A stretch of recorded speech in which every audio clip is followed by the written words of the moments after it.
हे हमारे अद्वैत पिता परमेश्वर, हे हमारे उद्धारकर्ता प्रभु यीशु मसीह और हे शांतिदायक पवित्र आत्मा, आज की आराधना में हम आपका स्वागत करते हैं और आपकी उपस्थिति के लिए हृदय की गहराइयों से आपको धन्यवाद देते हैं। भजनकार लिखते हैं, मेरा हृदय और मन दोनों तो हार गए हैं, परंतु परमेश्वर सर्वदा के लिए मेरा भाग और मेरे हृदय की चट्टान बना है। परमेश्वर के समीप रहना यही मेरे लिए भला है। मैंने प्रभु यहोवा को अपना शरण स्थान माना है, जिससे मैं अपने परमेश्वर के सब कामों का वर्णन करूं। भजनकार आगे लिखते हैं, स्वर्ग में मेरा और कौन है, मैं अपने परमेश्वर के संग रहते हुए पृथ्वी पर और कुछ नहीं चाहता हूं। जी हां प्यारे भाइयों और बहनों, परमेश्वर के सिवा इस पृथ्वी पर हमें और कुछ नहीं चाहिए। आइए इसी विचार को प्रकट करता हुआ हमें गीत गाएं।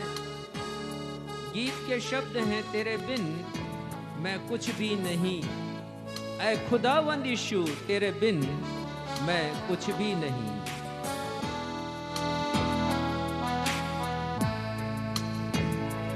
तेरे बिन मैं कुछ भी नहीं, तेरे बिन मैं कुछ भी नहीं,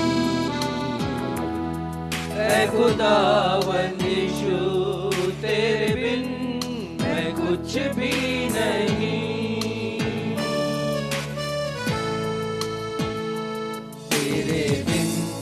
मैं कुछ भी नहीं, तेरे बिन मैं कुछ भी नहीं,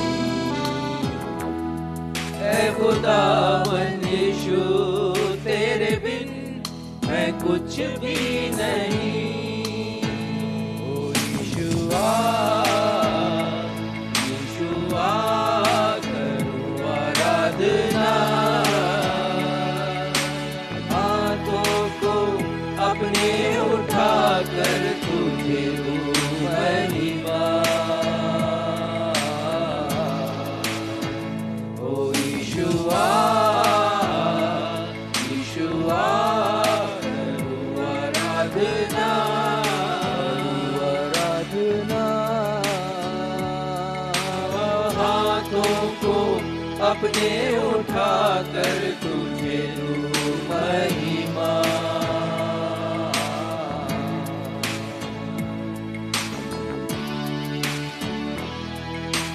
जी हाँ परमेश्वर पिता, आज की इस रविवारी आराधना में हम अपने आप को खाली करते हैं, ताकि आप अपने वचन से, वचन की व्याख्या से और अपने विचारों से इसे भर दें। आज हमारी यही दुआ है परमेश्वर पिता, और हम पुकार उठते हैं आपको, यीशु आइए हमारे मध्य में, पूरी आराधना के मध्य में आप उपस्थित होइए। हमारे दर्शकों के भी साथ जो इस समय अपने अपने निवास स्थानों पर अपने मोबाइल के द्वारा ऑनलाइन हमारी इस रविवारी आराधना से जुड़े हैं।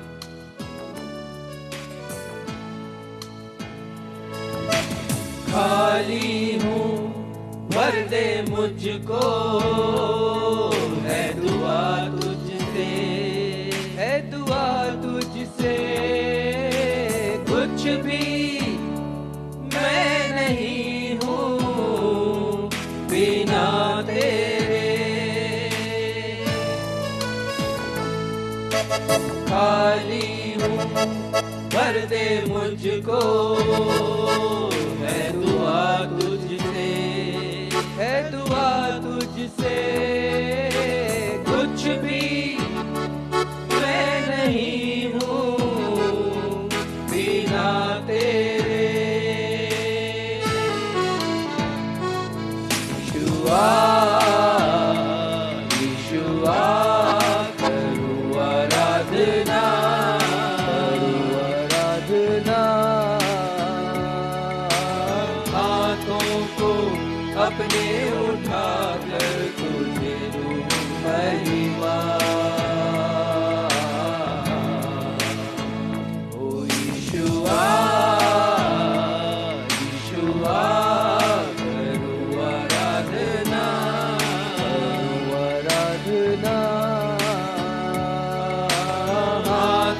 को अपने उठा कर तुझे दूं महिमा। हाथों को अपने उठा कर तुझे दूं महिमा। हाथों को अपने उठा कर तुझे दूं महिमा।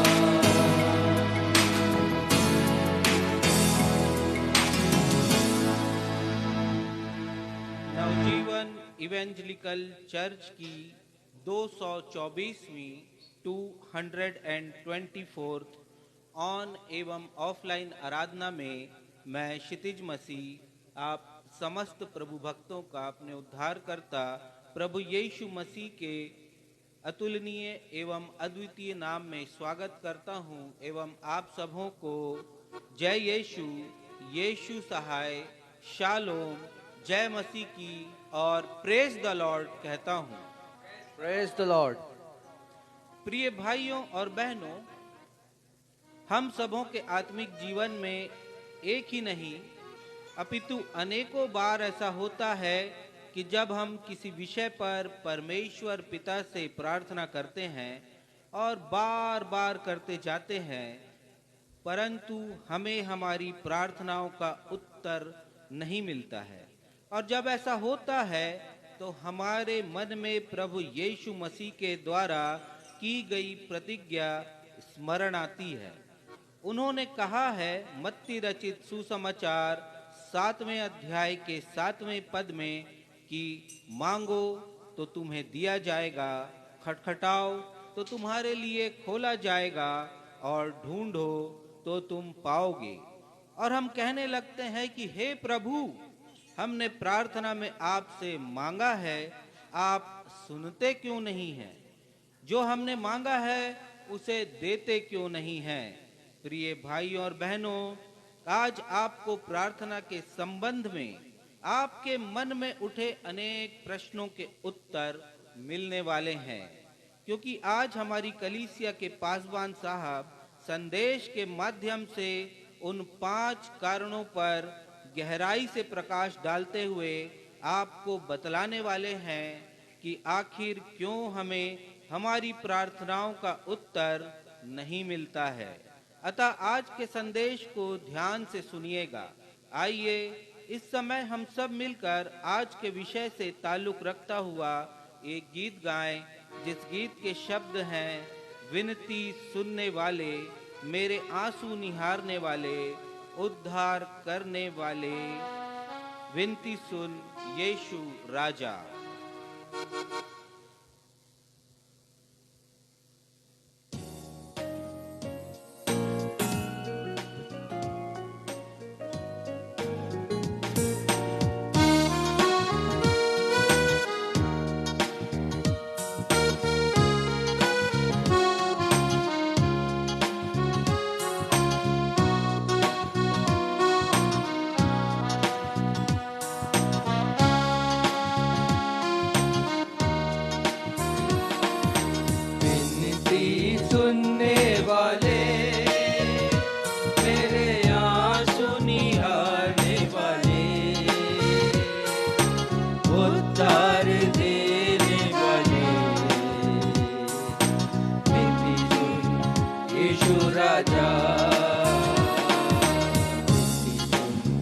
यीशु राजा, विनती सुनने वाले, मेरे आंसू निहारने वाले, उद्धार देने वाले, विनती सुन यीशु राजा, विनती सुन यीशु राजा। जी हाँ प्यारे भाइयों और बहनों, बहुत बार हमारा हृदय पुकार उठता है और हम विनती करते हैं परमेश्वर से कि वे हमारे आंसुओं को देखें, हमारी विनतियों के ऊपर ध्यान दें और उनका उत्तर दें। लेकिन अनेक बार हमें हमारी प्रार्थनाओं का उत्तर नहीं मिलता। आज इसी प्रश्न के ऊपर कि हमें प्रार्थनाओं का उत्तर क्यों नहीं मिलता है, हम 5 कारणों को जानेंगे। अतः आज संदेश को आप अवश्य सुनिएगा। तुझसे होगा सब कुछ होगा, ये वादा सच्चा है। तुझसे होगा सब कुछ होगा, ये वादा सच्चा है। ये वादा सच्चा है, तेरा ये वादा सच्चा है। वचन कहने वाले, मेरे आंसू निहारने वाले, उद्धार देने वाले, विनती सुन यीशु राजा, विनती सुन यीशु राजा।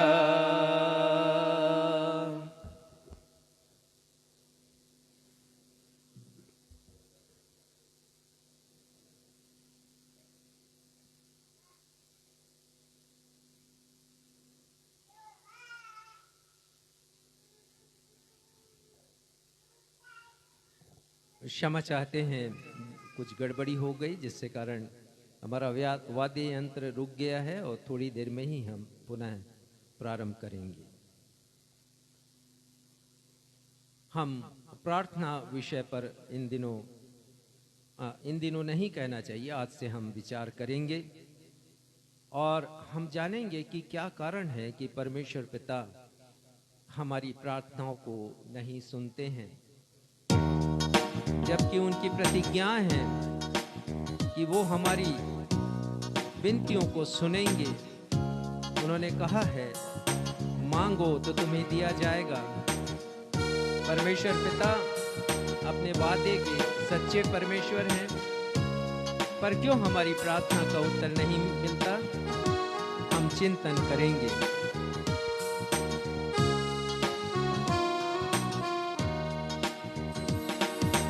करुणा निधि तारणहारे, जीवन देने वाले, करुणा निधि तारणहारे, जीवन देने वाले, जीवन देने वाले, आनंद जीवन देने वाले, जीवन देने वाले, मेरे आंसू निहारने वाले, उद्धार देने वाले, विनती सुन यीशु राजा, विनती सुन यीशु राजा।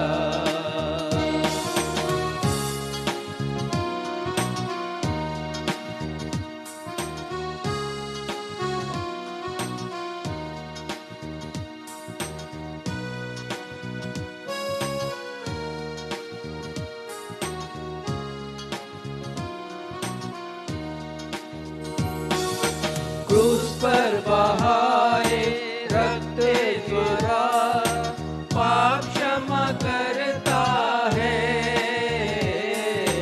क्रूस पर बहाए रक्त के द्वारा पाप क्षमा करता है, पाप क्षमा करता है। यीशु पाप क्षमा करता है, क्षमा करने वाले, मेरे आंसू निहारने वाले, उद्धार देने वाले, विनती सुन यीशु राजा, विनती सुन यीशु राजा, विनती सुन यीशु राजा, यीशु राजा।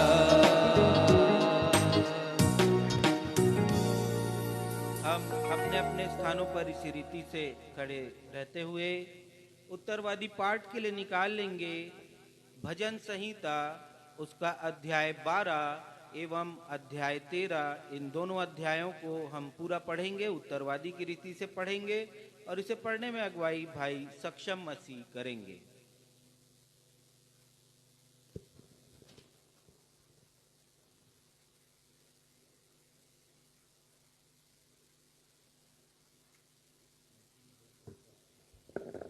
आइए हम सब मिलकर साथ में निकालने भजन संहिता अध्याय 12वां और 13वां। जैसा कि हमारा दस्तूर रहा है, हम इन दोनों अध्यायों को उत्तरवादी की रीति से पढ़ लेंगे और अंत में हम सब मिलकर 13वें अध्याय के 5वें और 6वें पद को साथ में मिलकर के पढ़ लेंगे।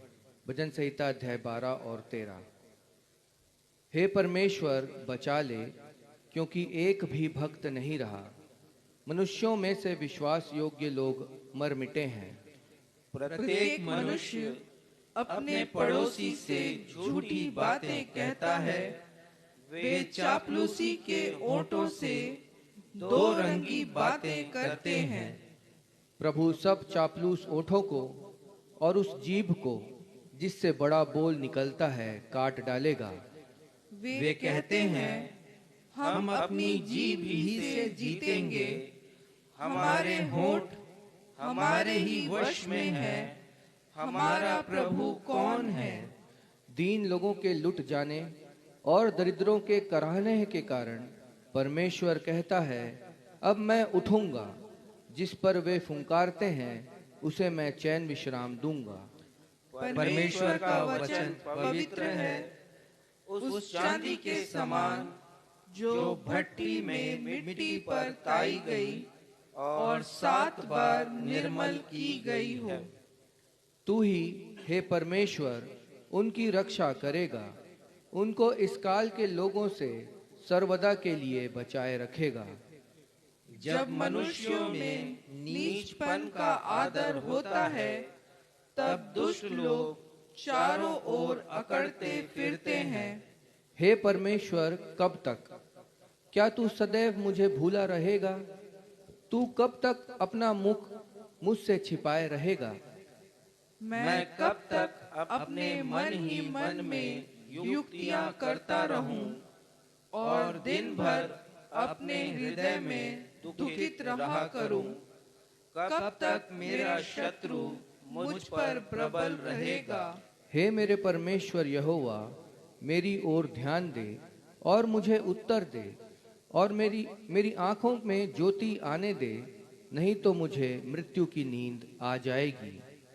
ऐसा ना हो कि मेरा शत्रु कहे, मैं उस पर प्रबल हो गया, और ऐसा ना हो कि जब मैं डगमगाने लगूं तो मेरे शत्रु मगन हों।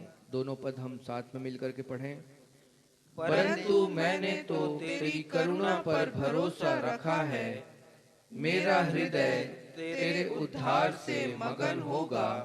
मैं परमेश्वर के नाम का भजन गाऊंगा, क्योंकि उसने मेरी भलाई की है।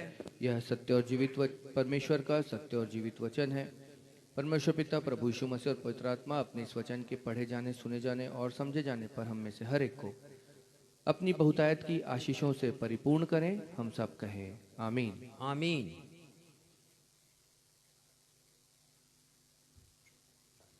कलीसिया अपना स्थान ग्रहण करे। अब हमारी कलीसिया के पासबान रेवरेंड राजेश मसीह को अवसर होगा कि वे हम सबों को कलीसियाई सूचनाओं से अवगत कराएंगे। सूचनाओं के पश्चात वे हम सबों के लिए मध्यस्थता की प्रार्थना में अगुवाई भी करेंगे। यदि आप लोगों के पास कोई प्रार्थना निवेदन हो अथवा आप अपनी गवाहियों को हमारे साथ शेयर करना चाहते हो, तो फेसबुक के कमेंट बॉक्स पर आप अपने निवेदनों अथवा गवाहियों को हमारे साथ शेयर कर सकते हैं। हम अपनी दैनिक प्रार्थनाओं में आपकी प्रार्थनाओं को उठाएंगे और उन्हें स्मरण रखेंगे।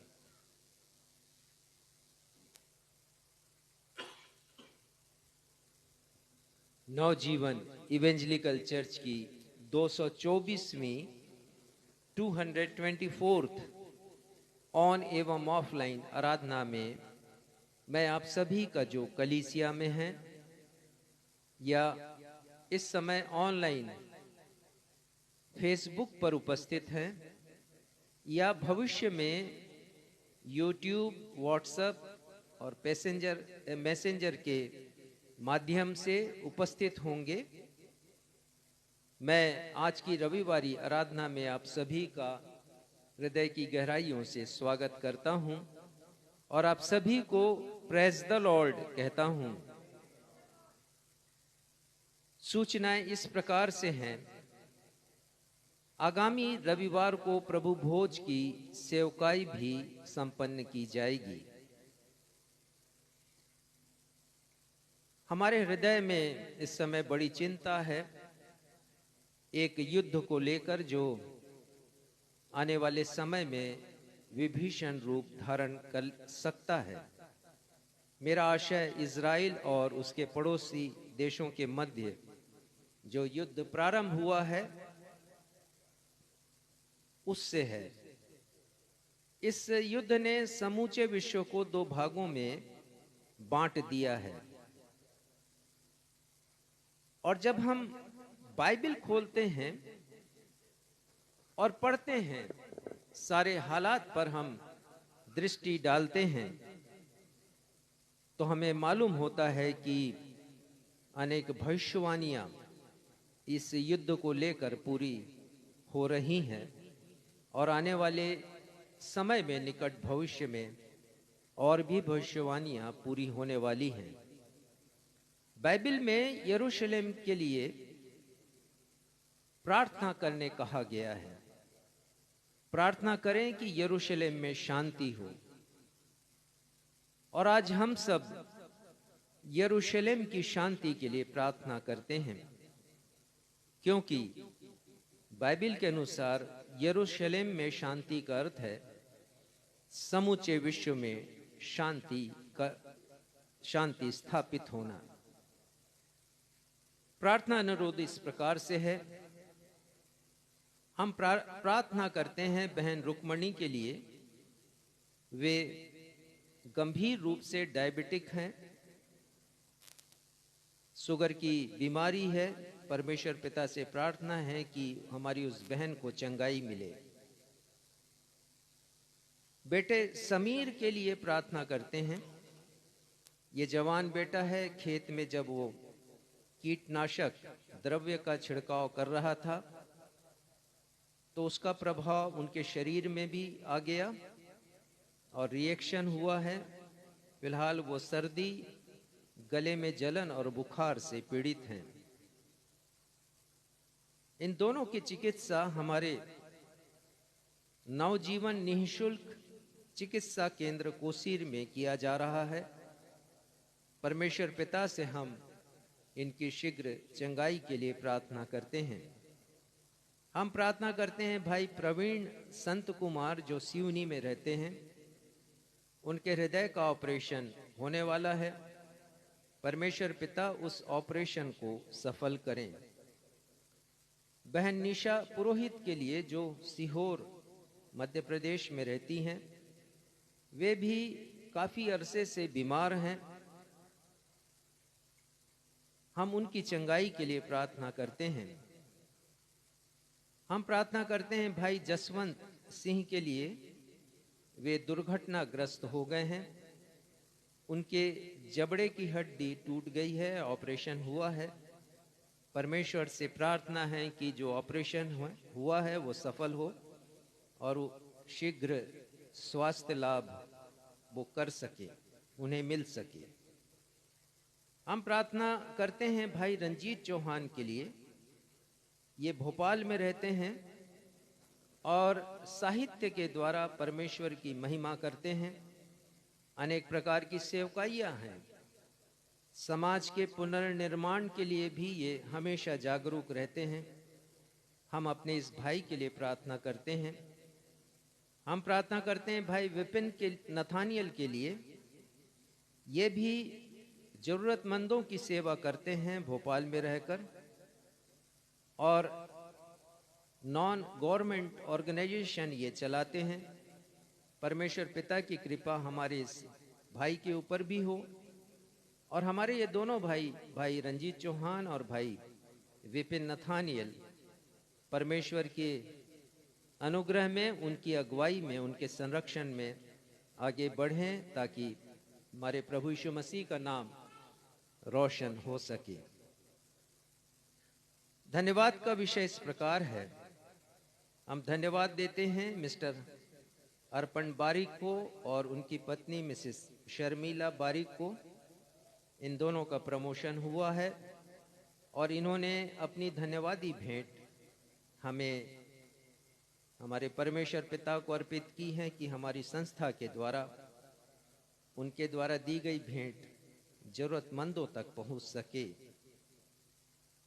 हम प्रार्थना करते हैं डॉक्टर प्रवर व्यवहार, उनकी पत्नी मिसेस अनुकृति व्यवहार के लिए।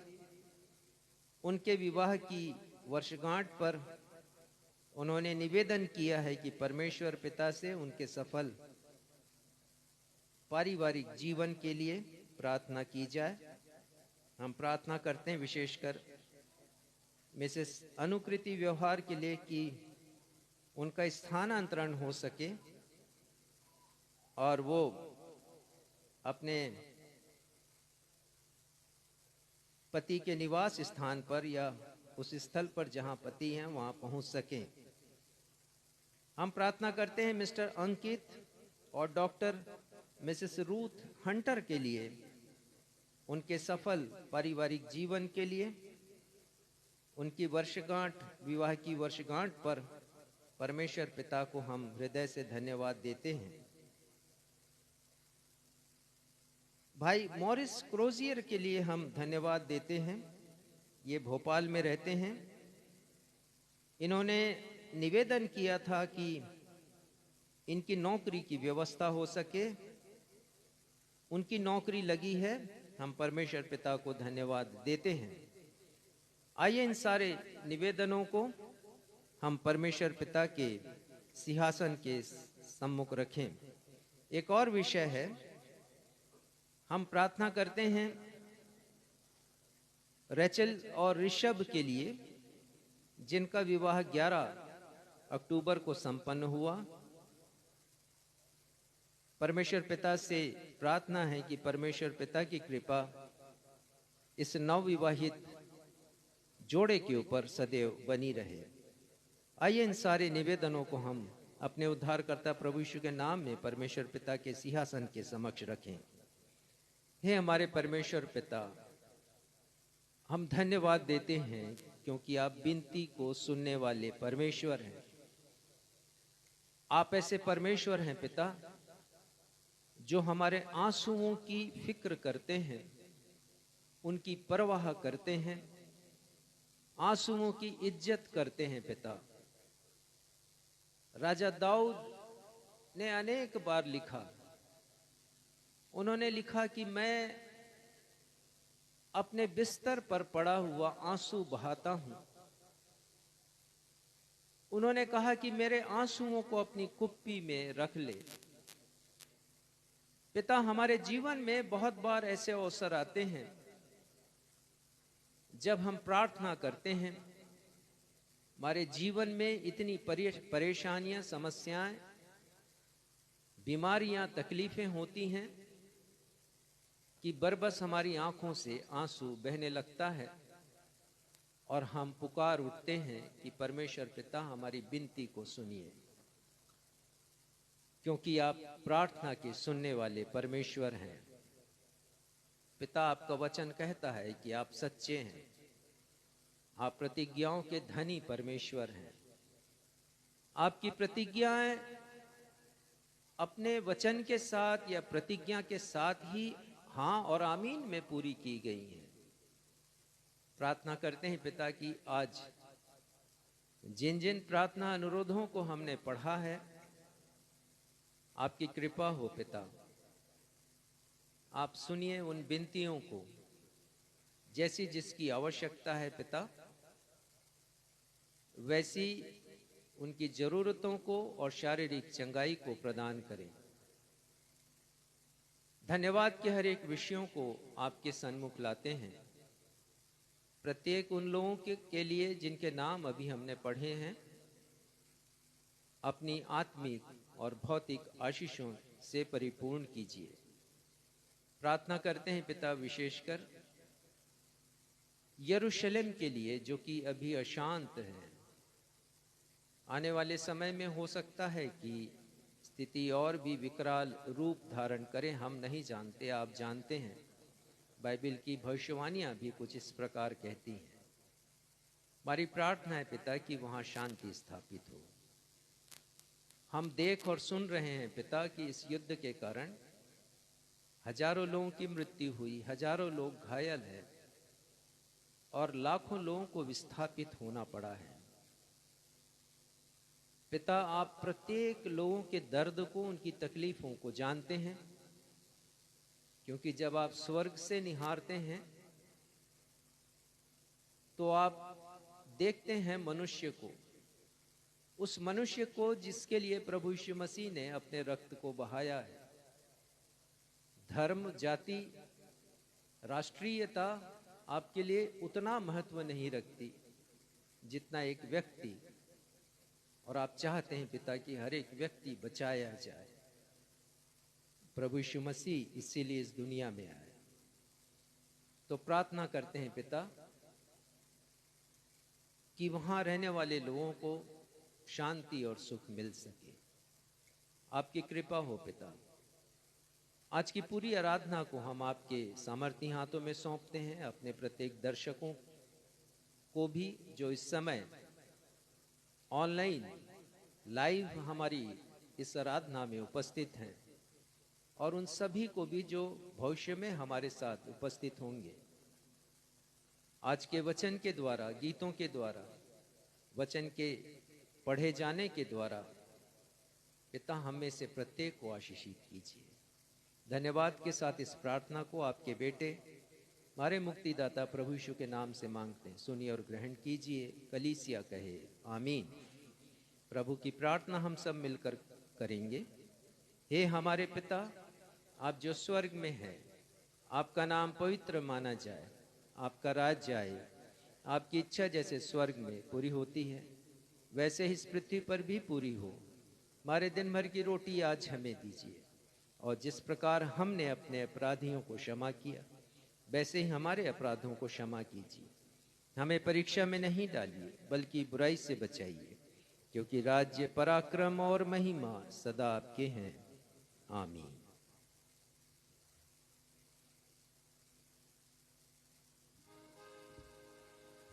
अब हम सभी के लिए यह अवसर होगा जब हम परमेश्वर पिता के द्वारा प्राप्त की गई आशीषों को स्मरण करते हुए अपनी अपनी भेंटों को अर्पित करने के द्वारा एवं धन्यवादी भेंटों को अर्पित करने के द्वारा अपना धन्यवादी मन परमेश्वर के समस्त प्रकट करेंगे।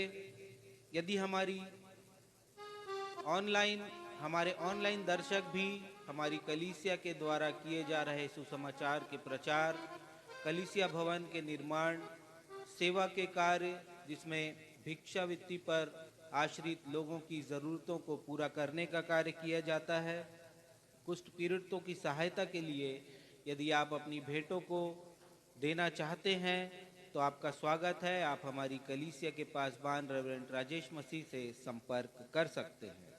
इस समय जब हम अपनी अपनी भेंटों को अर्पित करेंगे, हम सभी मिलकर एक गीत गा लेंगे। गीत के शब्द हैं, अल्फाज हैं कम, आंखें मेरी नम, निगाहों में तेरे काम बेशुमार।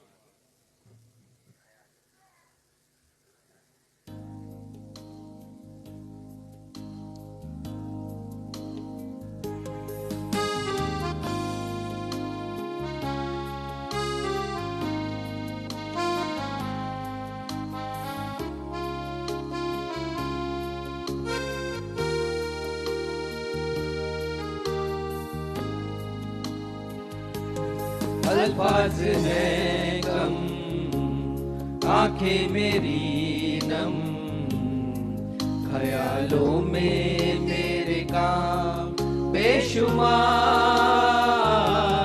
कैसे मैं कह सकूं, कैसे बयां करूं,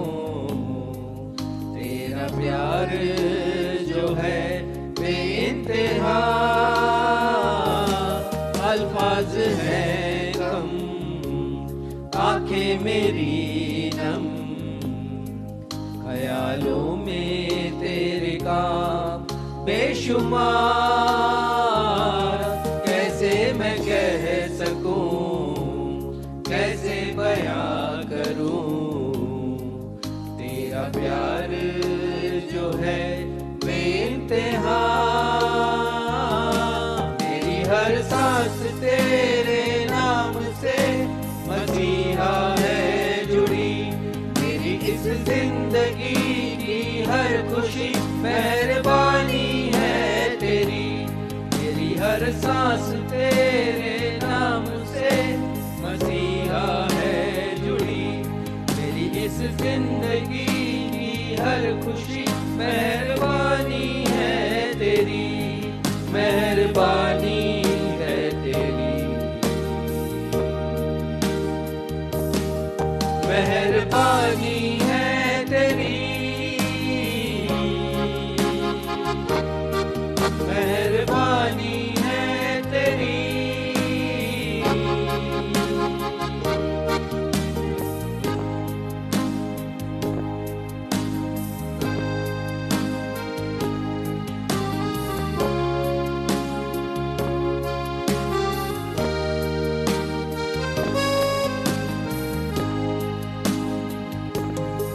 दिल में तू और जुबां पे ही तेरा ही नाम, तेरे हाथों में है मेरे जिस्म जान। दिल में तू और जुबां पे ही तेरा ही नाम, मेरे हाथों में है मेरे जिस्म जान।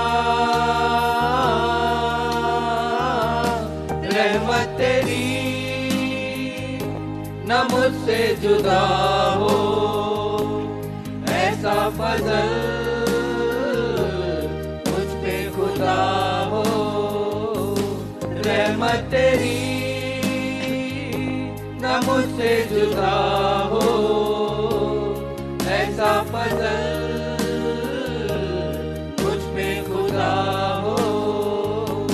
मेरी हर सांस तेरे नाम से मसीहा है जुड़ी, मेरी इस जिंदगी की हर खुशी मेहरबानी है तेरी, मेरी हर सांस तेरे नाम से मसीहा है जुड़ी, मेरी इस जिंदगी की हर खुशी मेहरबानी है तेरी, मेहरबानी है तेरी,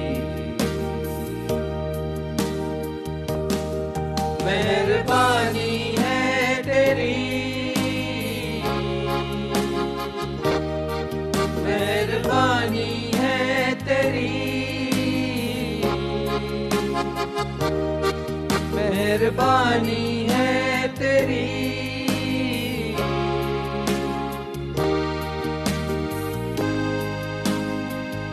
आइए इन भेंटों को परमेश्वर पिता के चरणों में अर्पित करेंगे। हम सभी प्रार्थना में जाएंगे। जीवित अनुग्रहकारी पिता परमेश्वर, आराधना के इस समय आपके चरणों की निकटता में एक बार फिर से उपस्थित होते हैं। धन्यवाद देते प्रेम पिता कि आपने इस योग्य बनाया है कि अपनी जीविका उपार्जन में से आपके नाम को कुछ न कुछ देने वाले हो सकते हैं। अपने जीवन की आशीषों को स्मरण करते हुए, चंगाइयों को स्मरण करते हुए आपके प्रति अपना धन्यवादी हृदय प्रकट कर सकते हैं। प्रेम पिता, ये आपकी सीख और आपकी शिक्षा है प्रेम पिता, जो बचपन से हमारे हृदय में कार्य करती है कि जिस महान परमेश्वर ने हमें उद्धार दिया है, जिस महान परमेश्वर ने हमें सांसें दी हैं, जिस महान परमेश्वर ने हमें अपनी अमूल्य क्षमा प्रदान की है, उस महान परमेश्वर के प्रति कृतज्ञता प्रस्तुत करें। अपने जीवन को देने वाले हो सके, अपनी कमाई में से अंश देने वाले हो सके। हम धन्यवाद देते हैं प्रेम पिता उन हर एक लोगों के लिए जिन्होंने अपनी चंगाइयों को स्मरण करते हुए, अपनी उपलब्धियों को स्मरण करते हुए आपके प्रति अपना धन्यवादी हृदय प्रकट किया और धन्यवादी भेंटों को अर्पण किया है। हम उनके जीवनों के लिए आपसे और भी आशीषों की प्रार्थना करते हैं। हम प्रार्थना और विनती करते हैं उन भाइयों बहनों के लिए जिन्होंने अपनी कमी और घटियों में से भी आपको स्मरण किया है और आपके नाम को महिमा देने के लिए कुछ न कुछ अर्पित किया है। हम जानते हैं प्रेम पिता वे भी आपके द्वारा आशीषित और फलवंत होंगे। हम प्रार्थना और विनती करते हैं इन भेंटों को अपना स्पर्श प्रदान कीजिए प्रेम पिता, ताकि ये आपके नाम की महिमा राज्य की बढ़ोतरी के लिए बहुतायत से उपयोग में लाई जाने वाली हो सके। शेष आराधना में आपकी अगुवाई चाहते हुए इस विनती को अपने उद्धारकर्ता प्रभु यीशु के नाम से मांग लेते हैं, आमीन।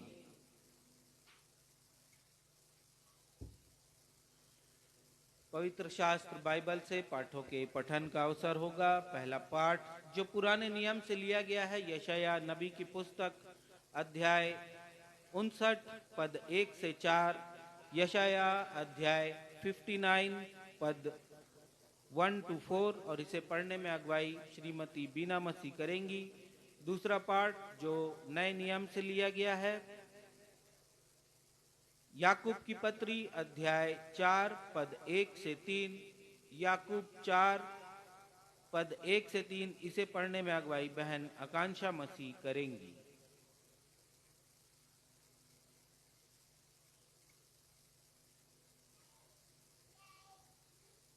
आप सबों को प्रेज द लॉर्ड। मैं धर्मशास्त्र से पहला पाठ पढ़ लूंगी। पुराने नियम से यशायाह अध्याय 59 पद 1 से 4, यशायाह अध्याय 59 पद 1 से 4। यहाँ पर इस प्रकार लिखा है, सुनो, यहोवा का हाथ ऐसा छोटा नहीं हो गया कि उद्धार न कर सके, न वह ऐसा बहरा हो गया है कि सुन न सके। परंतु तुम्हारे अधर्म के कामों ने तुमको तुम्हारे परमेश्वर से अलग कर दिया है, और तुम्हारे पापों के कारण उसका मुंह तुमसे ऐसा छिपा है कि वह नहीं सुनता। क्योंकि तुम्हारे हाथ हत्या से और तुम्हारी उंगलियां अधर्म के कामों से अपवित्र हो गई हैं। तुम्हारे मुंह से तो झूठ और तुम्हारी जीभ से कुटिल बातें निकलती हैं। कोई धर्म के साथ नालिश नहीं करता, न कोई सच्चाई से मुकदमा लड़ता है। वे मिथ्या पर भरोसा रखते हैं और झूठी बातें बकते हैं। उनको मानो उत्पात का गर्भ रहता और वे अनर्थ को जन्म देते हैं। परमेश्वर का सत्य और जीवित वचन है यह। परमेश्वर इसके पढ़े और सुने जाने पर हम सबों को आशीष प्रदान करें। हम सब कहें आमीन, आमीन।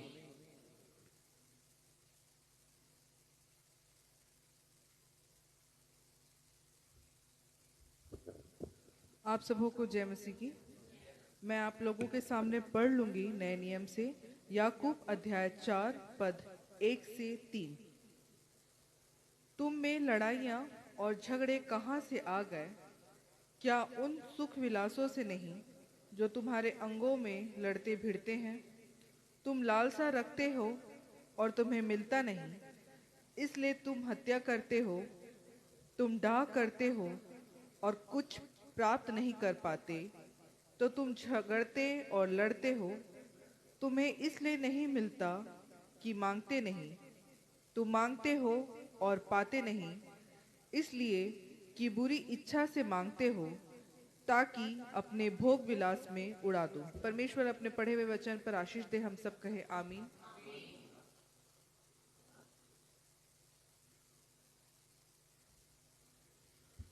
सुसमाचार पाठ के आधार में हम सभी अपने अपने स्थानों पर खड़े हो जाएंगे। आज का सुसमाचार का पाठ जो लिया गया है, मत्ती रचित सुसमाचार अध्याय 2 पद 18 से 22, मत्ती अध्याय 2 पद 18 से 22, और इसे पढ़ने में अगुवाई कलीसिया के पासवान रेवरेंड राजेश मसीह करेंगे।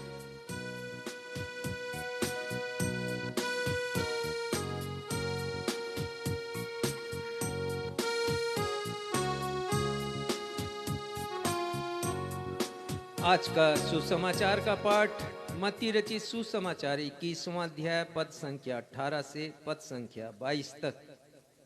और यहाँ इस प्रकार लिखा है, भोर को जब वह अर्थात यीशु नगर मतलब यरूशलेम को लौट रहा था, तो यीशु को भूख लगी। सड़क के किनारे अंजीर का एक पेड़ देखकर वह उसके पास गया और पत्तों को छोड़ उसमें और कुछ न पाकर उस वृक्ष से कहा, अब से तुझ में फिर कभी फल न लगे। और अंजीर का पेड़ तुरंत सूख गया। यह देखकर चेलों को अचंभा हुआ और उन्होंने कहा, यह अंजीर का पेड़ तुरंत कैसे सूख गया?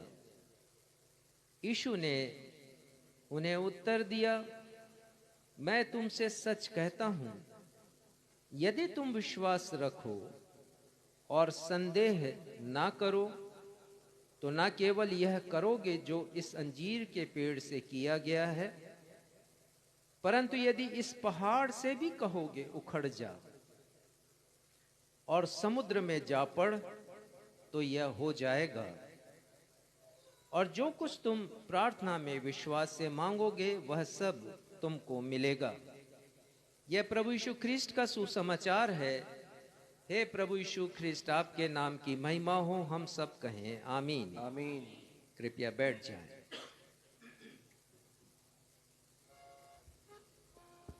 अब हम सभी के लिए सुनहरा अवसर होगा जब हम परमेश्वर पिता के जीवित वचन से सप्ताह भर की आत्मिक ऊर्जा को प्राप्त करने के लिए परमेश्वर पिता के अभिषिक्त दास और हमारी कलीसिया के पासबान रेवरेंड राजेश मसीह से एक प्रेरणादायक, अर्थपूर्ण एवं सारगर्भित संदेश को सुन लेंगे।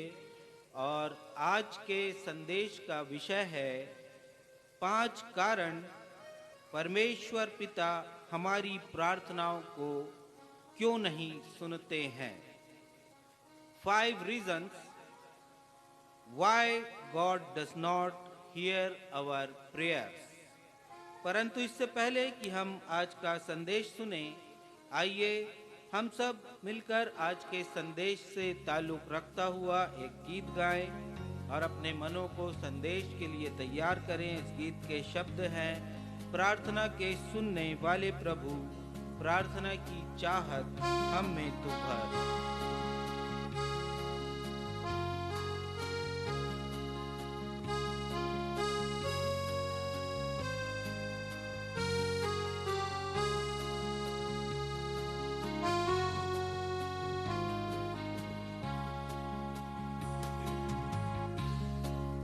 प्रार्थना के सुनने वाले प्रभु, प्रार्थना की चाहत हमें तू भर। प्रार्थना में सदा ठहरे रहे, प्रार्थना का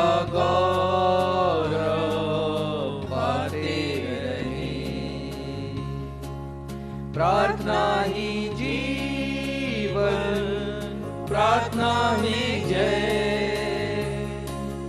जीने के लिए नियम ये है। प्रार्थना ही जीवन, प्रार्थना ही जय, जीने के लिए नियम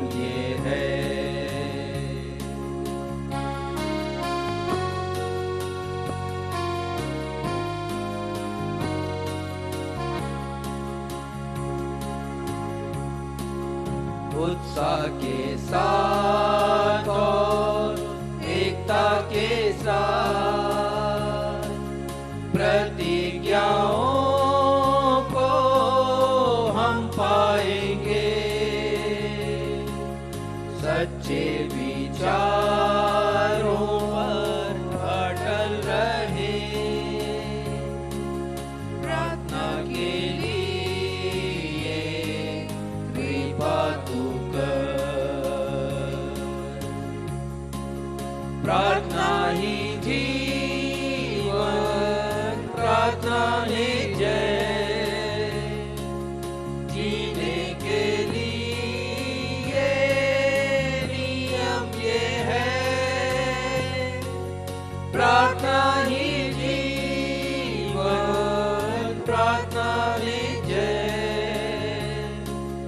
जीने के लिए नियम यह है।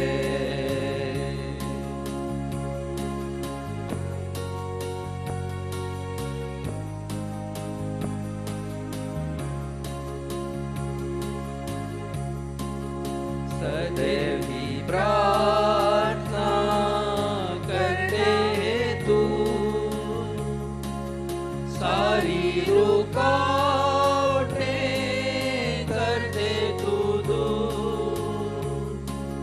दुर्बल शरीर पर जय पाने को आत्मा उड़ेल कर अग्नि में कर। प्रार्थना ही जीवन, प्रार्थना ही जय। जीने के लिए नियम ये है, प्रार्थना ही जीवन, प्रार्थना ही जय। जीने के लिए नियम ये है, जीने के लिए नियम ये है।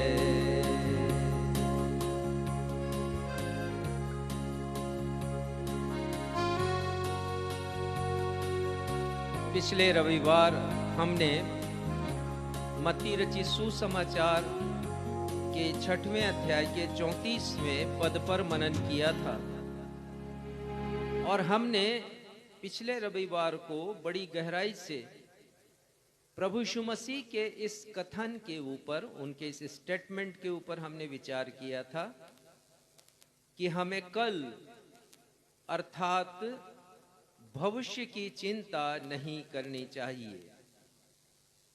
लेकिन हम चिंताएं करते हैं और बाइबल कहती है कि परमेश्वर पिता भी हमारी चिंता करते हैं। बाइबल तो ये भी कहती है, यीशु ने कहा कि वो आकाश के पक्षियों की चिंता करते हैं। उन्होंने यह भी कहा कि जंगली शोषणों की भी उन्हें चिंता है, वो सब की फिक्र करते हैं। तो सवाल ये उठा था पिछले रविवार को कि प्रभु यीशु मसीह ने क्यों कहा कि तुम कल की अर्थात भविष्य की चिंता नहीं करो, और हमने उनके इस कथन के ऊपर मनन और चिंतन किया था। हमने परमेश्वर के वचन से सीखा था कि चिंताएं दो प्रकार की होती हैं। पहला वास्तविक चिंता, सकारात्मक चिंताएं, और ऐसी चिंताएं जो लाभप्रद चिंताएं होती हैं, नुकसान नहीं करती, वो वास्तविक चिंताएं होती हैं। प्रभु यीशु मसीह ने इन चिंताओं के लिए नहीं कहा कि तुम चिंता नहीं करना, क्योंकि परमेश्वर पिता स्वयं इन बातों की चिंता करते हैं, हमारी हर एक आवश्यकताओं की। ये वास्तविक चिंताएं होती हैं, ये लाभप्रद चिंताएं होती हैं, सकारात्मक चिंताएं। पर प्रभु यीशु मसीह ने कहा कि तुम उन चिंताओं की जो काल्पनिक होती हैं, हाइपोथेटिकल, नकारात्मक होती हैं, जो हानिकारक होती हैं, तुम उनकी चिंता नहीं करो। तो ये बहुत अच्छा अध्ययन पिछले रविवार को हुआ। 1000 से अधिक लोगों ने सोशल मीडिया के माध्यम से और कलीसियाई संगति के माध्यम से लाभ उठाया है, और मैं चाहता हूं कि ये लाभ आपको भी मिले। आप भी देखिए, सुनिए और आत्मिक आशीषों को प्राप्त कीजिए। आज जिस विषय पर हम मनन करने जा रहे हैं वो विषय है, परमेश्वर पिता हमारी प्रार्थनाओं को क्यों नहीं सुनते हैं। अक्सर हमारे मन में ये प्रश्न चिन्ह खड़ा होता है, Why God does not hear our prayers?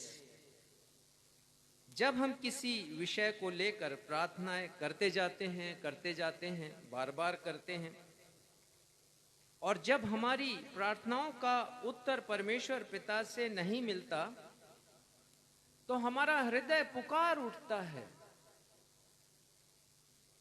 हम कह उठते हैं कि परमेश्वर पिता, आप हमारी विनतियों का उत्तर क्यों नहीं दे रहे हैं?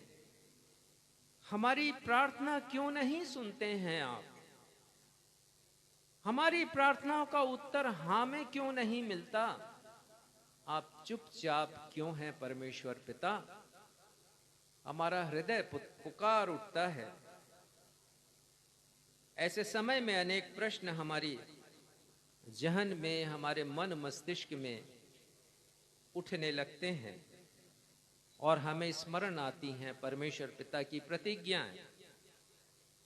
जैसे आज के सुसमाचार से पढ़ा गया एक पद पढ़िएगा, मत्ती रचित सुसमाचार 21वां अध्याय 22वां पद। प्रभु यीशु मसीह की एक बड़ी प्रतिज्ञा है यहाँ पर, पढ़िए। और जो कुछ तुम प्रार्थना में विश्वास से मांगोगे वह सब तुमको मिलेगा। प्रभु यीशु मसीह ने कहा है अपने शिष्यों से, और उनके माध्यम से हमसे भी कहा है, ये प्रतिज्ञा हम सभी के लिए है कि जो कुछ तुम प्रार्थना में विश्वास से मांगोगे वह सब तुमको मिलेगा। और आप कह उठते हैं जब आपकी प्रार्थनाओं का उत्तर आपको नहीं मिलता कि प्रभु मैं तो बहुत समय से मांग रही हूं, प्रभु मैं तो पुकार रहा हूं आपको, मैं विनती कर रहा हूं, निवेदन कर रहा हूं, आप सुनते क्यों नहीं हैं? आपकी प्रार्थनाएं जिन्हें आप बार बार कहते रहते हैं, जब उनका उत्तर नहीं मिलता तब आप चित्कार उठते हैं, आप गिड़गिड़ाने लगते हैं और प्रभु को उनकी प्रतिज्ञा स्मरण दिलाकर कहने लगते हैं।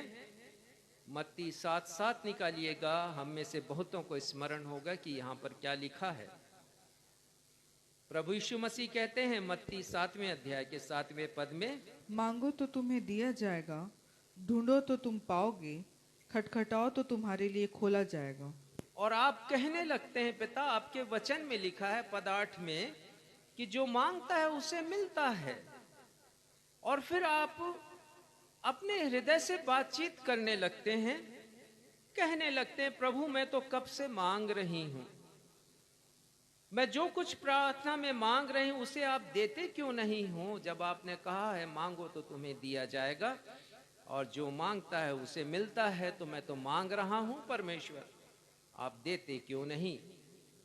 मैं कब से अपनी प्रार्थना का उत्तर ढूंढ रहा हूं, मुझे मिलता क्यों नहीं है कोई उत्तर आपसे? और मैं कब से प्रार्थना में खटखटा रहा हूं, आखिर उम्मीद का दरवाजा मेरे लिए खुलता क्यों नहीं है? यदि आपको आपकी प्रार्थनाओं का उत्तर नहीं मिलता तो आप अकेले नहीं हैं। एक पद निकालिएगा, भजन संहिता 13वां अध्याय पहला पद, और इस अध्याय को आज हमने उत्तरवादी की रीति से पढ़ा है। ऐसे प्रश्नों ने राजा दाऊद को भी झकझोर कर रख दिया। उनके हृदय की दशा को इन पदों के द्वारा हम समझ सकते हैं जब उन्हें प्रार्थना का उत्तर नहीं मिला है। पढ़िएगा, हे परमेश्वर कब तक, क्या तू हाँ सदैव परमेश्वर कब तक मैं रुका रहूं, प्रार्थना कर रहा हूं, और कब तक मुझे ठहरना पड़ेगा? आगे, क्या तू सदैव मुझे भूला रहेगा? क्या आप मुझे भूल गए हैं परमेश्वर? मैंने आपसे विनती की है, मिन्नतें की हैं मैंने आपसे परमेश्वर, क्या आप भुला बैठे हैं? और आगे, तू कब तक अपना मुखड़ा मुझसे छुपाए रहेगा? और तीसरा पद, हे मेरे परमेश्वर यहोवा, मेरी ओर ध्यान दे और मुझे उत्तर दे। और वो कह रहे हैं मेरे परमेश्वर यहोवा, मेरे ऊपर ध्यान तो दीजिए परमेश्वर पिता, मेरी प्रार्थनाओं का जवाब तो दीजिए आप।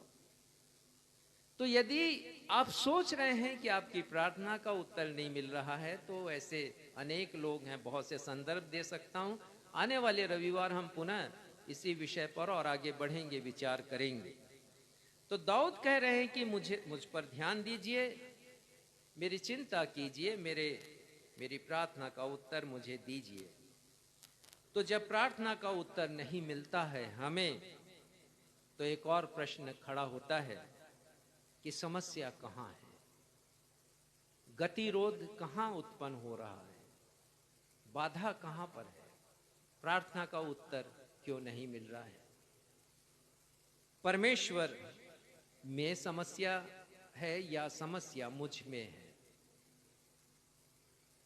तो बाइबल कहती है कि परमेश्वर की ओर से तो समस्या हो नहीं सकती। एक पद निकालिएगा, दूसरा कुरिन्थियों 1:20, और ये भी बहुत अच्छा पद है। समस्या परमेश्वर की तरफ से नहीं हो सकती है, क्योंकि बाइबल के अनेक पद परमेश्वर की विश्वास योग्यता का बयान करते हैं। दूसरा कुरिन्थियों 1:20 पद, क्योंकि परमेश्वर की जितनी प्रतिज्ञाएं हैं वे सब उसी में हैं, हाँ के साथ है, इसलिए सब उसी में हाँ के साथ है, आमीन के साथ है। परमेश्वर की जितनी प्रतिज्ञाएं हैं वो उसी में, जो प्रतिज्ञा कह दी यानी कह दी, वो हाँ है उसमें। यशायाह 65:24 में लिखा है, परमेश्वर पिता कहते हैं, उनके पुकारने से पहले ही मैं उन्हें उत्तर दूंगा और उनके मांगते ही मैं उनकी सुन लूंगा। तो अब स्पष्ट है कि प्रार्थना के नहीं सुने जाने का कारण, रीजंस, केवल मैं और आप हैं। Reasons for not hearing and answering of prayers is nobody but that is me and you. उसका कारण मैं और आप हैं। परमेश्वर तैयार हैं हमारी प्रार्थनाओं को सुनने के लिए, उनके कान हमारी विनतियों की ओर लगे रहते हैं, परमेश्वर का वचन कहता है। तो कमी है यदि, तो मुझ में और आप में है, कारण मैं और आप है। और आज हम 5 कारणों पर मनन करेंगे जिनके फलस्वरूप हमारी प्रार्थनाएं नहीं सुनी जाती हैं। पहला कारण, परमेश्वर पिता से हमें अपनी प्रार्थना का उत्तर इसलिए नहीं मिलता है, ध्यान दीजिएगा, क्योंकि हम संदेह पूर्वक प्रार्थना करते हैं, विश्वास पूर्वक नहीं। संदेह से भरकर हमारी प्रार्थनाएं होती हैं। एक ओर हम विश्वास करते हैं और वहीं दूसरी ओर संदेह भी करते हैं। सोचने लगते हैं क्या पता हमारी प्रार्थना का उत्तर हाँ में मिलेगा या नहीं मिलेगा, हमारी प्रार्थना का जवाब परमेश्वर से मिलेगा या नहीं मिलेगा। प्रभु यीशु मसीह चाहते हैं कि जब मैं और आप प्रार्थना करें तो विश्वास के साथ करें। एक पद निकालिएगा, मरकुस 11 और उसका 22वां पद। प्रभु यीशु मसीह चाहते हैं कि जब भी मैं और आप प्रार्थना करें तो पूर्ण विश्वास के साथ करें, और उस विश्वास में संदेह की लेश मात्र भी कोई बात होनी नहीं चाहिए, संदेह होना नहीं चाहिए। हमारी प्रार्थना में वो संदेह रहित होना चाहिए। पढ़िएगा मरकुस 11 का 22वां पद। यीशु ने उसको उत्तर दिया, परमेश्वर पर विश्वास रखो। हाँ, प्रभु यीशु मसीह ने उत्तर दिया है। किसे उत्तर दिया बाद में हम देखेंगे, उसे हम मरकुस के ही अध्याय से देखेंगे। तो प्रभु यीशु मसीह ने उत्तर दिया है कि परमेश्वर पर विश्वास करो। तो किस बात पर हम विश्वास करें? परमेश्वर पर। किस बात पर? किस बात पर? परमेश्वर के किस गुण के ऊपर हम विश्वास करें? तो इब्रानी 10वें अध्याय के 23वें पद के दूसरे हिस्से में लिखा है कि जिसने प्रतिज्ञा की है वो सच्चा है। परमेश्वर जिसने प्रतिज्ञा की है वो सच्चा है। और प्रतिज्ञा क्या है? कि तुम परमेश्वर पर विश्वास करो, तो जो भी मांगोगे वो तुम्हें मिलेगा। 24वां पद पढ़िएगा, मरकुस 11 का ही 24वां पद। प्रभु यीशु मसीह की प्रतिज्ञा क्या है, यहां पर उसका वर्णन स्वयं प्रभु यीशु मसीह करते हैं। इसलिए मैं तुमसे कहता हूँ कि जो कुछ तुम प्रार्थना करके मांगो तो प्रतीति कर लो कि तुम्हें मिल गया और तुम्हारे लिए हो जाएगा। हाँ, देखिए कितनी अच्छी बात प्रभु यीशु मसीह यहाँ पर कह रहे हैं कि जब हम प्रार्थना करें तो विश्वास इतना गहरा हो कि एक्सेप्ट कर लें उसे कि जो मांगा वो मिल गया है, हमें मिल जाएगा को छोड़िए, जो मांगा है वो ऑलरेडी हम रिसीव कर चुके हैं, उसे हम पा चुके हैं। एम्प्लीफाइड बाइबल में लिखा है, whatever things you ask for in prayer, believe। और बिलीव को उन्होंने समझाया, विश्वास को उन्होंने समझाया है, और उन्होंने लिखा है एम्प्लीफाइड बाइबल में, उस अनुवाद में लिखा है, विथ कॉन्फिडेंट ट्रस्ट। इसका मतलब बी एश्योर्ड, हिंदी में इसका मतलब होता है आत्मविश्वास से भर जाओ, आश्वस्त हो जाओ। तो इस तरह का विश्वास हमारा होना चाहिए कि हमारा आत्मविश्वास लबरेज हो जाए, भर जाए, पूर्ण हो जाए अपने आप में। उदाहरण देना चाहूंगा और हम आते हैं आज के सुसमाचार के पाठ पर। मत्ती रची सुसमाचार और उसका 21वां अध्याय 18वें पद से आगे हम एक सत्य घटना का वर्णन पाते हैं, और यह सत्य घटना घटित हुई थी प्रभु यीशु मसीह के क्रूस पर बलिदान के ठीक 4 दिन पहले, अर्थात सोमवार के दिन। प्रभु यीशु मसीह बैतनिया में रात्रि विश्राम के पश्चात सुबह के समय अपने शिष्यों के साथ यरूशलेम की ओर यात्रा कर रहे हैं, पैदल हैं प्रभु यीशु मसीह। और क्या हुआ, पढ़िएगा 18वां पद। भोर को जब वह नगर को लौट रहा था तो उसे भूख लगी। प्रभु यीशु मसीह को भूख लगी है। 19वें पद में लिखा है, सड़क के किनारे अंजीर का एक पेड़ देखकर वह उसके पास गया और पत्तों को छोड़ उसमें और कुछ न पाकर। हाँ, प्रभु यीशु मसीह एक अंजीर के वृक्ष को देखते हैं, सड़क के किनारे लगाया होगा, मार्ग के किनारे वो लगा हुआ होगा, और फल पाने की आशा में उसके समीप जाते हैं। लेकिन लिखा है कि पत्तों के सिवा उसमें कुछ भी नहीं पाते हैं। तो प्रभु यीशु मसीह क्या कहते हैं, पढ़िए। उससे कहा, अब से तुझ में फिर कभी फल न लगे। और अंजीर का पेड़ तुरंत सूख गया। और लिखा है कि अंजीर का वृक्ष, पूरा वृक्ष, समूचा वृक्ष वो सूख गया। 20वां पद पढ़िएगा। यह देखकर चेलों को अचंभा हुआ और शिष्य आश्चर्यचकित हो जाते हैं, अचंभित हो जाते हैं, वृक्ष क्यों सूख गया और तुरंत क्यों सूख गया। और 21वें पद में प्रभु यीशु मसीह क्या कहते हैं, हमारे लिए जानने की आवश्यकता है, पढ़िएगा। यीशु ने उनको उत्तर दिया, मैं तुमसे सच कहता हूँ, यदि तुम विश्वास रखो और संदेह न करो तो ना केवल या करोगे जो इस अंजीर के पेड़ से किया गया है, परंतु यदि इस पहाड़ से भी कहोगे उखड़ जा और समुद्र में जा पड़, तो या हो जाएगा। प्रभु यीशु मसीह कहते हैं ऐसा विश्वास रखो जिसमें संदेह ना हो।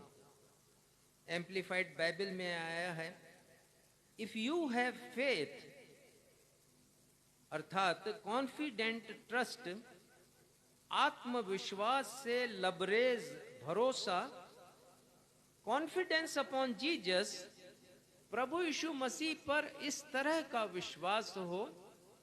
वो कहते हैं कि यदि तुम पर्वत से कहोगे कि यहां से उखड़ जा और समुद्र में जा पड़, तो ऐसा हो जाएगा। इसका मतलब यह है कि असंभव सा लगने वाला काम भी तुम्हारे लिए संभव हो जाएगा। और बहुत सी प्रार्थनाओं के द्वारा हमने देखा है, सुना है कि ऐसे हर एक काम जो असंभव से प्रतीत होते थे, जब एक ऐसे विश्वास के साथ जो कि आत्मविश्वास से भरा हो, कॉन्फिडेंट हो, तो प्रभु यीशु मसीह उस प्रार्थना को भी पूरा करते हैं। उदाहरण देना चाहूंगा एक हॉस्टल का, जिसमें बच्चे रहा करते थे, प्राइमरी मिडिल स्कूल के बच्चे। और उस हॉस्टल के सामने एक पहाड़ी थी, और जब भी वर्षा होती थी तो ढलान हॉस्टल की तरफ था उस पहाड़ी का, और पहाड़ी पर जो भी पानी गिरता था, बरसात होती थी, वो पूरा का पूरा पानी हॉस्टल में आ जाता था। हॉस्टल के कमरों के भीतर पानी घुस जाता था, इतना पानी भर जाता था।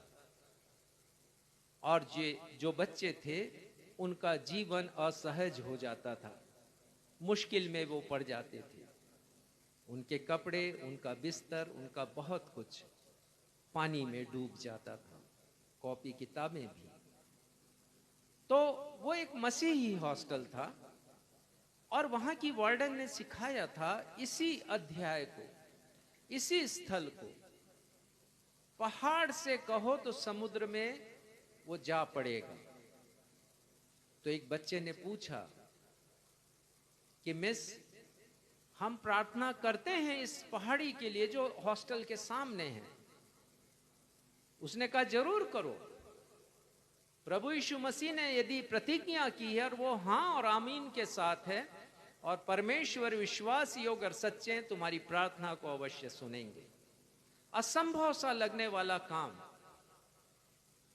और एक दिन ऐसा हुआ कि एयरफोर्स के अधिकारी आए उस हॉस्टल के मैनेजर के पास, और उन्होंने कहा कि हम एक और बड़ा एयर स्ट्रिप बनाना चाहते हैं, हवाई जहाज के उतरने के लिए, युद्धक विमानों के उतरने के लिए, और लंबी हवाई पट्टी।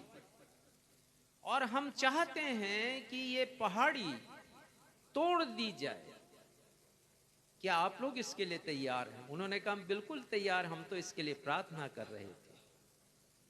परमेश्वर पिता ने प्रार्थना का उत्तर दिया, और बड़ी बड़ी मशीनें आई और उस पहाड़ी को तोड़कर समतल बना दिया गया। प्रभु यीशु मसीह ने कहा, विश्वास रखो तो संदेह नहीं करो। संदेह करने वालों की सूची में यदि आप प्रार्थना करते हैं और संदेह के प्रश्न उठते हैं तो आप अकेले नहीं। हम बाइबल में पढ़ते हैं कि पतरस ने संदेह किया, ठीक उस समय जब यीशु मसीह पानी में चलकर शिष्यों के पास रात्रि 3 बजे पहुंचे हैं, और पतरस अचंभित हो गया है। एक पद निकालिएगा, मत्ती 14 अध्याय का 31वां पद। चकित हो गया पानी के ऊपर यीशु को चलते देखकर, क्योंकि आज तक कोई पानी के ऊपर नहीं चला है, असंभव है ये।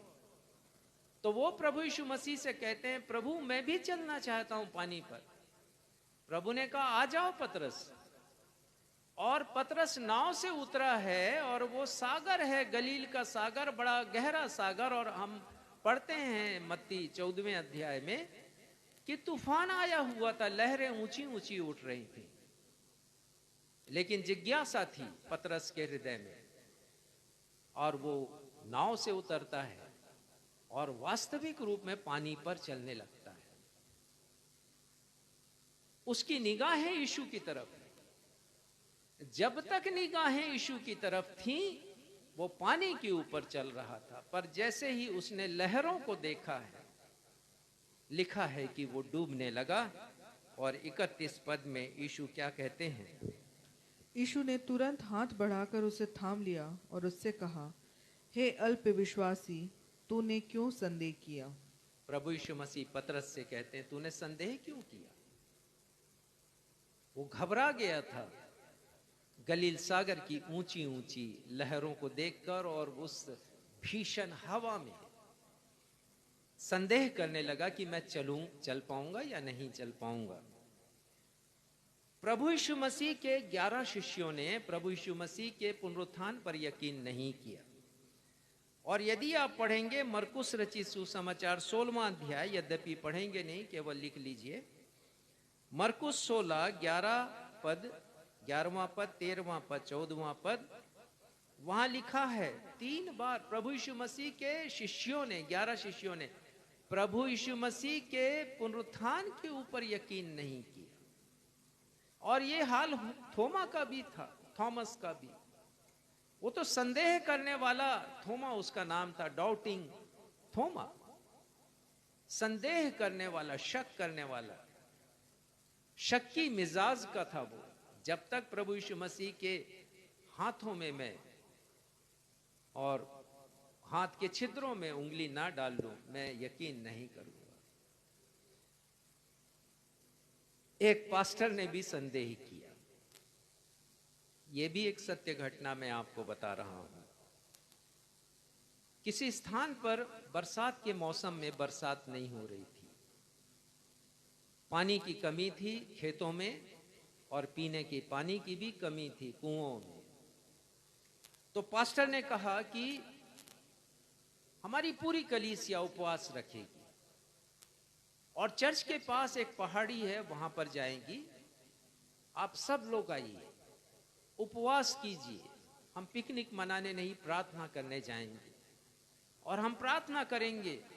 परमेश्वर पिता ने कहा विश्वास से मांगो, तुम्हारे लिए हो जाएगा। सोचो तुम्हें मिल गया। हम मांगेंगे परमेश्वर पिता से। और कलीसिया गई है और वो प्रार्थना कर रही है और प्रार्थना कर रही है, परमेश्वर पिता वर्षा को भेजिए, बरसात भेजिए, वर्षा कीजिए। और हुआ ये कि बरसात होने लगी, बादल आ गए और घनघोर बरसात होने लगी। सभी के चेहरे पर खुशी आ गई। परमेश्वर पिता ने हमारी प्रार्थना को सुना। प्रार्थना बाइंड अप की गई, समाप्त की गई। सब लोग अपने अपने घर भीगते हुए आए और पास्टर की खुशी का ठिकाना नहीं, वो अपने लीडरशिप पर बड़ा फख्र करने लगा और उसी खुशी में सो गया। रात को प्रभु यीशु मसीह ने उसे दर्शन दिया। प्रभु यीशु को देख करके बहुत खुश हो गया पास्टर, और कहने लगा, प्रभु यीशु, आज आपने हमारी विनतियों को सुना है, हमारी प्रार्थना का उत्तर दिया है। प्रभु यीशु मसीह ने कहा, मैं तुम्हारे गर्व को तोड़ने के लिए आया हूं। तुम्हें बताना चाहता हूं कि तुम्हारी प्रार्थना से बरसात नहीं हुई। बरसात हुई है तुम्हारी कलीसिया की उस बच्ची के कारण जो संडे स्कूल जाती है, जिसने वचन सुना। विश्वास कर्म के बिना अधूरा है। और वो अपने साथ छाता लेकर के गई जब वो बरसात के लिए प्रार्थना करने गई। प्रार्थना करो तो विश्वास करो कि जो तुमने मांगा वो तुम्हें मिल गया। उसने विश्वास किया, उसके विश्वास करने के कारण बरसात हुई। प्रभु यीशु मसीह चाहते हैं कि जब हम प्रार्थना करें तो पूर्ण विश्वास के साथ प्रार्थना करें। एक स्थल देखेंगे, याकूब पहला अध्याय और उसका 6वां पद। याकूब पहला अध्याय, बहुत इसमें हमारे लिए प्रैक्टिकल बातें लिखी, रचनात्मक बातें। रोजमर्रा की जिंदगी में हम जो मसीह जीवन जीते हैं, कैसे जिए, उसकी बातें यहाँ पर लिखी गई हैं। 6वां पद आप पढ़िएगा। पर विश्वास से मांगे और कुछ संदेह ना करें। हाँ, यहाँ पर भी वही बात लिखी कि जब हम विश्वास से मांग रहे हैं तो हम संदेह नहीं करें। और संदेह करने वाले की परिभाषा यहाँ पर दी गई है। पढ़िएगा आगे। क्योंकि संदेह करने वाला समुद्र की लहर के समान है, हाँ, जो हवा से बहती और उछलती है। वो कहते हैं कि संदेह करने वाला समुद्र की चंचल लहरों के समान है। समुद्र की लहरें कभी स्थिर नहीं रहती,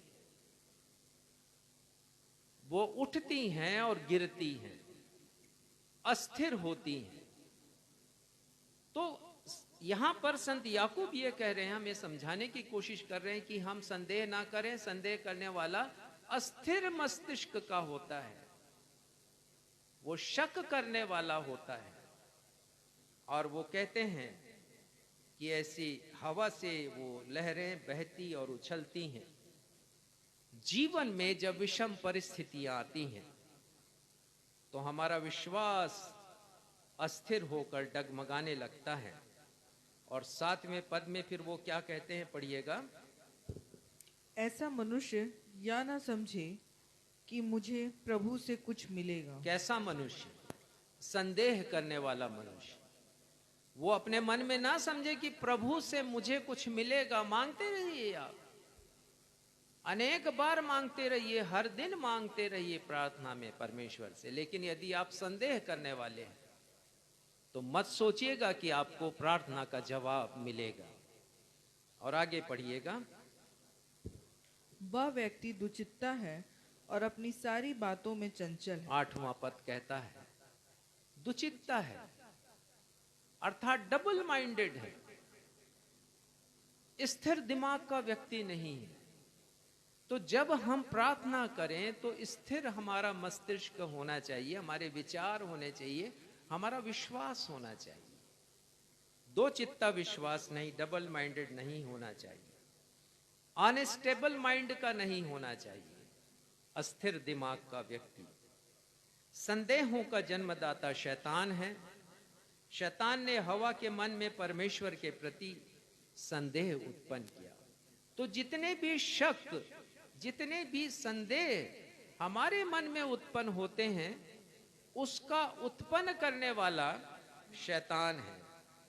और इसीलिए संत पौलुस ने जब लिखा कि उस दुष्ट का सामना करने के लिए तुम परमेश्वर के सारे हथियार बांध लो, तो वो यह भी लिखते हैं इफिसियों 6वें अध्याय के 16वें पद में कि तुम उन सब के साथ, अर्थात जो आत्मिक हथियार का वर्णन उन्होंने किया है, आत्मिक हथियारों का, उनके साथ विश्वास की ढाल लेकर स्थिर रहो, ताकि उस दुष्ट के सब जलते हुए तीरों को बुझा सको।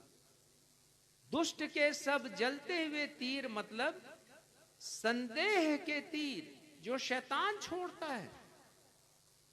जब हम विश्वास रूपी प्रार्थना करते हैं, विश्वास से भरकर प्रार्थना करते हैं, तो हमारे मन में संदेह वही उत्पन्न करता है।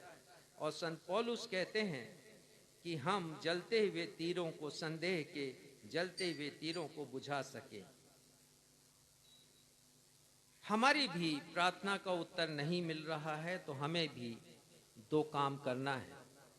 पहला काम, विश्वास की ढाल लेकर हमें स्थिर रहना है ताकि हम संदेह के तीरों को बुझा सकें। और दूसरा काम, प्रभु से प्रार्थना करें और कहिए कि प्रभु मेरे संदेह का उपाय कीजिए, मेरे संदेह का उपाय कीजिए। एक व्यक्ति प्रभु यीशु मसीह के पास आया है जिसका वर्णन हम मरकुस उसके 9वें अध्याय के 17वें से 24वें पद में पाते हैं। और उसने कहा है, प्रभु दुष्टात्मा मेरे इस बेटे को सताती है। और प्रभु यीशु मसीह ने से वो विनती करता है, यदि तू ठीक कर सकता है तो कर दे। और प्रभु यीशु मसीह उससे कहते हैं कि विश्वास करने वाले के लिए सब कुछ हो सकता है। मरकुस 9:23 पद के दूसरे हिस्से में विश्वास करने वाले के लिए सब कुछ हो सकता है।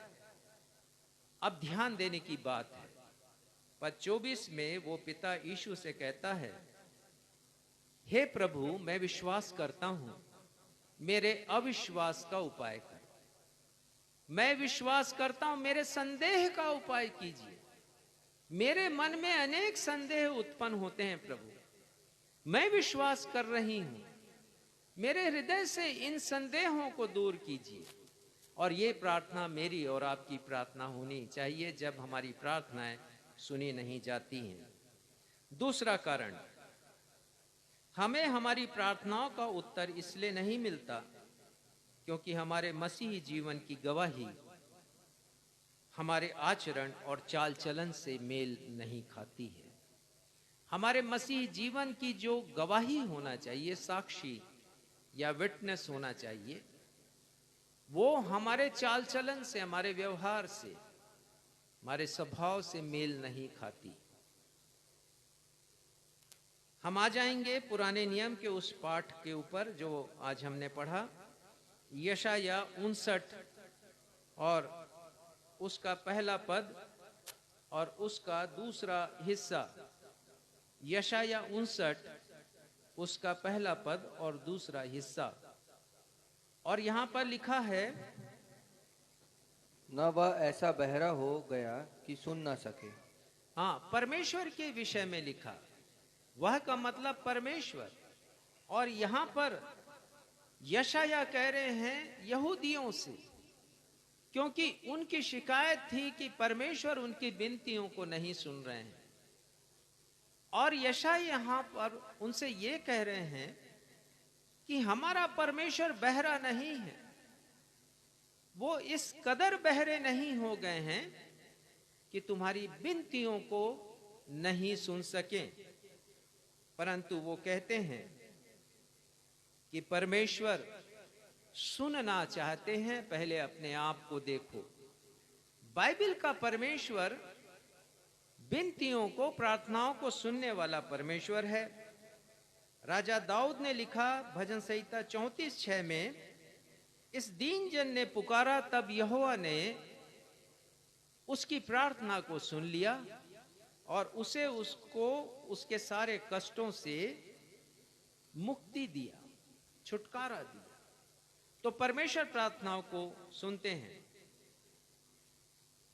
तो जब परमेश्वर प्रार्थनाओं को सुनते हैं और परमेश्वर बहरे भी नहीं हैं, तो उन्होंने यहूदियों की प्रार्थनाओं को, इजरायलियों की प्रार्थनाओं को क्यों नहीं सुना?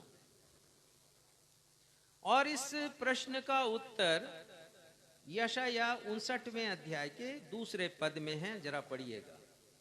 यशाया 59वां अध्याय और उसका दूसरा पद। परंतु तुम्हारे अधर्म के कामों ने तुमको तुम्हारे परमेश्वर से अलग कर दिया है, और तुम्हारे पापों के कारण उसका मुंह तुमसे ऐसा छिपा है कि वह नहीं सुनता। हाँ, यहाँ पर हम पढ़ते हैं कि हमारे अधर्म के कार्यों ने, कामों ने, अधर्म के कामों ने, तो समस्या परमेश्वर में नहीं है कि वो सुन नहीं रहे हैं प्रार्थना को, समस्या हम में है। और यशाया साफ साफ लिख रहे हैं कि हमारे अधर्म के काम कुछ ऐसे हैं कि परमेश्वर ने अपने आप को अलग कर दिया है हमसे, वो दूर हैं। और आगे लिखा, तुम्हारे पापों के कारण उसका मुंह ऐसा छिपा है कि वो तुम्हारी प्रार्थनाओं को नहीं सुनता। तो हमें जवाब मिल गया कि परमेश्वर पिता प्रार्थना को क्यों नहीं सुनते, क्योंकि परमेश्वर और हमारे मध्य में हमारे पाप हैं, और पाप दूरी और अलगाव उत्पन्न करता है। तो हमारे जीवन की गवाही हमारे चाल चलन से मेल नहीं खा रही है। यदि वो मेल खा जाए तो परमेश्वर पिता हमारी प्रार्थना का उत्तर देंगे। पद 3 में अधर्म के कुछ कार्यों का विवरण है, पढ़िएगा। पद 3 यशाया उसका 59वां अध्याय उसका तीसरा पद। और यहाँ लिखा है, क्योंकि तुम्हारे हाथ हत्या से और तुम्हारी अंगुलियां अधर्म के कामों से अपवित्र हो गई हैं। देखिए यहाँ पर लिखा है तुम्हारे हाथ हत्या से। तो आप कह सकते हैं कि ये तो जघन्य पाप है, और मैं भी कहता हूं कि बेशक हम इन्हें नहीं करते, हम हत्या नहीं करते हैं, लेकिन आगे जो लिखा उसमें तो हम संलिप्त रहते हैं। आगे क्या लिखा है? तुम्हारे मुंह से तो झूठ नहीं, तुम्हारी अंगुलियां अधर्म के कामों से अपवित्र हो गई हैं। हमारी अंगुलियां क्योंकि पाप करने का जो एक प्रमुख अंग है हमारी अंगुलियां हैं, और इनके द्वारा हम पाप करते हैं। और इसी बात को लिखा है कि तुम्हारे अंगुलियों के कार्यों से तुम अपवित्र हो गए हो। और आगे लिखा है तुम्हारे मुंह से तो झूठ और तुम्हारी जीभ से कुटिल बातें निकलती कुटिल हैं। बातें, विकट थिंग्स, कुटिल बातें तुम्हारे मुंह से निकलती हैं। कुटिल बातें इंग्लिश में है विकट थिंग्स, गंदी बातें और गालियां हमारे मुंह से निकलती हैं, जो हमारे मसीही चरित्र को प्रमाणित नहीं करती हैं या परिभाषित नहीं करती हैं। क्या ये बातें हमारे मसीहियत की असलियत को उजागर नहीं करती हैं? यशाया उसके पहले अध्याय में यशाया भविष्यवक्ता अपने किताब का प्रारंभ भी कुछ ऐसी ही बातों से करते हैं, उन्होंने किया है। 16वां पद पढ़िएगा, यशाया पहला अध्याय 16वां पद। अपने को धोकर पवित्र करो, मेरी आंखों के सामने से अपने बुरे कामों को दूर करो, भविष्य में बुराई करना छोड़ दो। हाँ, वो कह रहे हैं कि इसके लिए कि परमेश्वर आपकी प्रार्थना को सुने, आत्मिक शुद्धता की आवश्यकता है। 15वां पद पढ़िएगा अब, पहले अध्याय का, यशाया पहला अध्याय 15वां पद। जब तुम मेरी ओर हाथ फैलाओ तब मैं तुमसे मुख फेर लूंगा, तुम कितनी भी प्रार्थना क्यों न करो तो भी मैं तुम्हारी ना सुनूंगा, क्योंकि तुम्हारे हाथ खून से भरे हैं। हाँ, यहाँ परमेश्वर के वचन में लिखा है, यशाया नबी परमेश्वर की प्रजा से, जिसे उन्होंने निज प्रजा कहा है, और जो अपना जीवन पाप में व्यतीत कर रहे हैं, उनकी प्रार्थनाएं सुनी नहीं जा रही हैं। और यशाया नबी उसी प्रजा से, जिसे परमेश्वर ने अपनी निज प्रजा कहा है, वो कहते हैं तुम मेरी ओर हाथ फैलाओ तब मैं तुमसे मुंह फेर लूंगा। परमेश्वर के इस वचन को वो लिख रहे हैं, और वो लिख रहे हैं तुम कितनी ही प्रार्थना क्यों ना करो तो भी मैं तुम्हारी नहीं सुनूंगा। और हम भी कहते हैं अनेक बार कि हम परमेश्वर के लोग हैं, लेकिन ये वचन हमारे लिए भी है कि 16वें पद के अनुसार आत्मिक शुद्धता की आवश्यकता मुझे और आपको है। हम ये देख रहे हैं दूसरा कारण कि हमारा मसीही जीवन और हमारा चाल चलन दोनों में काफी अंतर है। हमारा चाल चलन मसीही जीवन को या मसीही गवाही को परिभाषित नहीं करता है। आप मसीही कहलाते हैं, आप विश्वासी कहलाते हैं, आप अपने आप को प्रभु यीशु मसीह का भक्त और अनुयायी मानते हैं।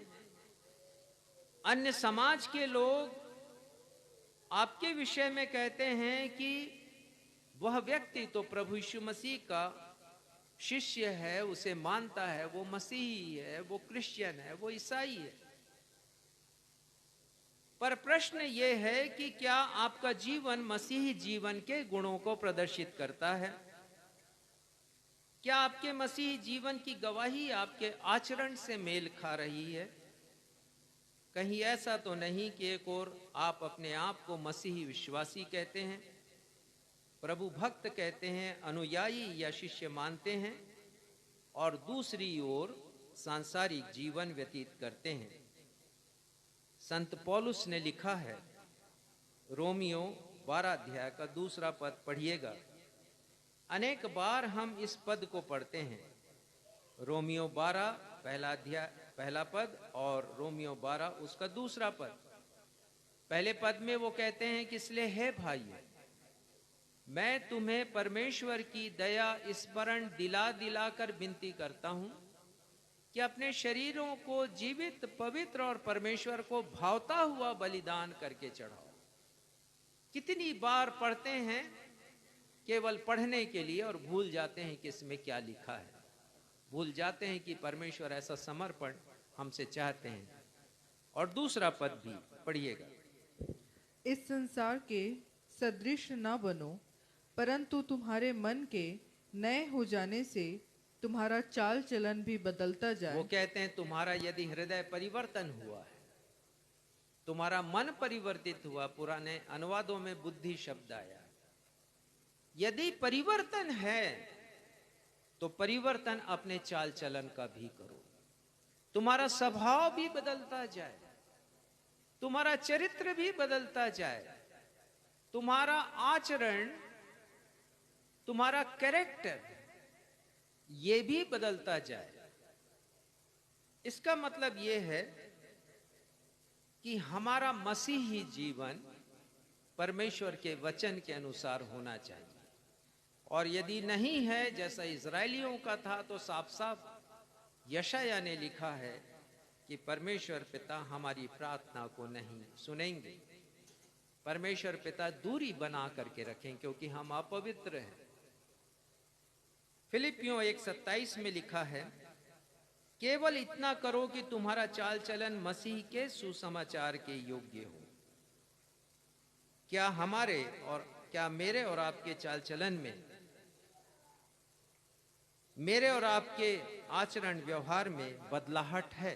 ये चिंता की बात है, सोचने की बात है। क्या परिवर्तन है? क्या हमारा चाल चलन सुसमाचार के अनुकूल है? और यदि ऐसा है तो हमारी प्रार्थना अवश्य सुनी जाएगी। कुलुस्सियों 1:10 में लिखा है, तुम्हारा चाल चलन प्रभु के योग्य हो और वह सब प्रकार से तुमसे प्रसन्न हो। तो यदि हमने परमेश्वर को प्रसन्न किया है तो परमेश्वर अवश्य हमारी प्रार्थना का उत्तर देंगे। इस संसार में भी जब हम किसी को प्रसन्न करते हैं तो वो हमारी इच्छा को पूरी करता है। ठीक ऐसे ही यदि हम परमेश्वर को प्रसन्न करेंगे तो परमेश्वर पिता हमारी प्रार्थना का उत्तर देंगे।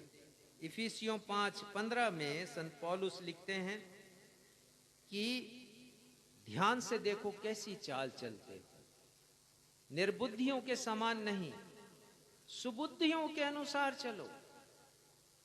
हम किस प्रकार का चाल चरित्र और चेहरा रखते हैं, हमारा चाल चलन कैसा है? और संत पौलुस कहते हैं ध्यान से देखने की बात है, हमें इसके ऊपर चिंतन करने की बात है।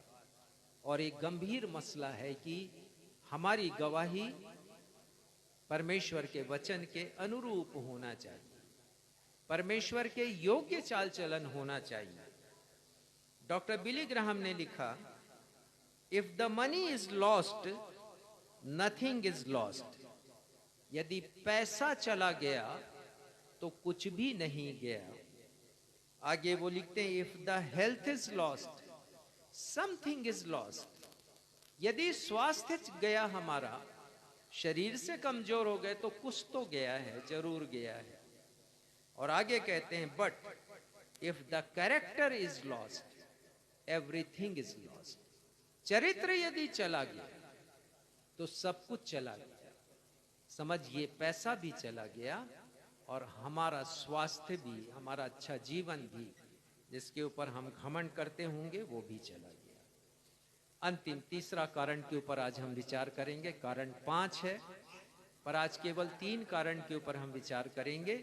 और आने वाले रविवार को शेष 2 कारणों के ऊपर हम विचार करेंगे। और उस बात के ऊपर भी विचार करेंगे कि आप कहेंगे कि भाई ये 5 कारण हमारे ऊपर लागू नहीं होते, फिट नहीं बैठते हैं, तो भी परमेश्वर क्यों हमारी प्रार्थना को नहीं सुन रहे? इसके ऊपर भी हम विचार करेंगे। तो आने वाले रविवार आप अवश्य संदेश को सुनिएगा। आइए तीसरा कारण हम देखते हैं। परमेश्वर पिता से हमें हमारी प्रार्थनाओं का उत्तर इसलिए नहीं मिलता क्योंकि हमारी प्रार्थनाएं स्वार्थी और मतलबी प्रार्थना होती है। निकालिए आज का पाठ नए नियम से, याकूब 4 अध्याय और 3 पद। याकूब 4 और 3 पद हम देख रहे हैं कि हमारी प्रार्थना इसलिए नहीं सुनी जाती क्योंकि हमारी प्रार्थनाएं स्वार्थी होती हैं और मतलबी प्रार्थना होती हैं। हम स्वार्थ से भरकर प्रार्थना करते हैं और मतलब के समय परमेश्वर के पास आते हैं और उनसे प्रार्थना करते हैं। पढ़िएगा याकूब 4 उसका 3 पद। तुम मांगते हो और पाते नहीं, इसलिए कि बुराई इच्छा से मांगते बुरी हो। इच्छा से, इसलिए कि बुरी इच्छा से मांगते हो। हाँ, तुम ता- मांगते हो, तुम्हें मिलता नहीं है, तुम पाते नहीं हो जो कुछ तुमने मांगा है। और क्यों नहीं मिलता है वो कारण बताते हैं कि तुम बुरी इच्छा से मांग रहे हो। NIV बाइबल में बुरी इच्छा के लिए आया है रॉन्ग मोटिव्स, गलत मनसा, गलत मानसिकता से हम परमेश्वर के सामने हाजिर हो रहे हैं। यहां जीवन में परिवर्तन नहीं है, गवाही में कोई परिवर्तन नहीं है, और हम परमेश्वर के पास पहुंचे हैं, मतलब से पहुंचे हैं, स्वार्थ से पहुंचे हैं। और वो कह रहा है, कहते हैं कि तुम बुरी इच्छा से मांगते हो, बीमार पड़ जाते हैं। बहुत से लोगों को मैंने देखा सांसारिक जीवन जी रहे हैं, मसीही कहला रहे हैं, लेकिन अचानक डॉक्टर कहते हैं कि आपको तो गंभीर रोग है, आप कैंसर से पीड़ित हैं। चारों तरफ प्रार्थना निवेदन पहुंचाए जाते हैं।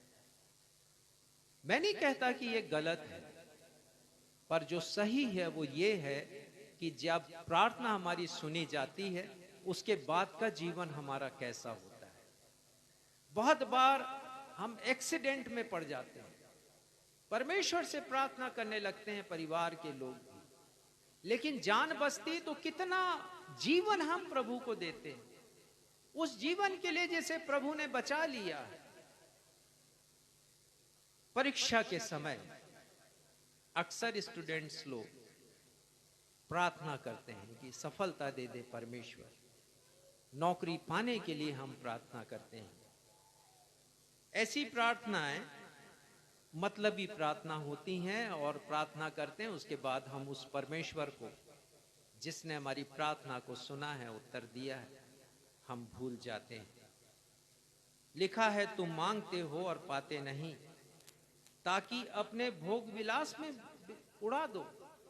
सुख की चीजें हम परमेश्वर से मांगते हैं। हमारी प्रार्थनाएं स्वार्थी और मतलबी होती हैं।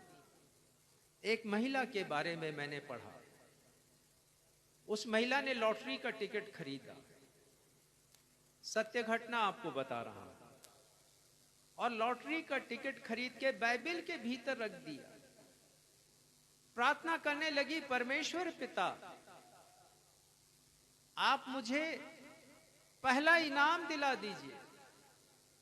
यदि मुझे मिल गया पहला इनाम 10 लाख रुपए का, तो परमेश्वर पिता मैं थोड़ा बहुत रखूंगी, बाकी पूरा आपको दे दूंगी। जैसे परमेश्वर के पास धन की कमी है।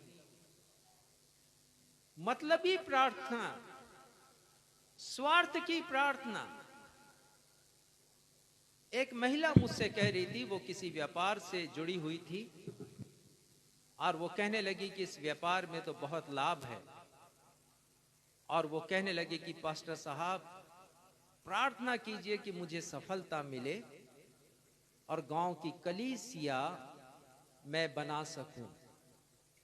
बहुत से लोगों की ऐसी अभिलाषाएं होती हैं, स्वार्थ से भरी हुई मतलबी प्रार्थनाएं। अपने युवावस्था में मैं भी अनेक वर्षों तक ऐसी ही प्रार्थना करता रहा।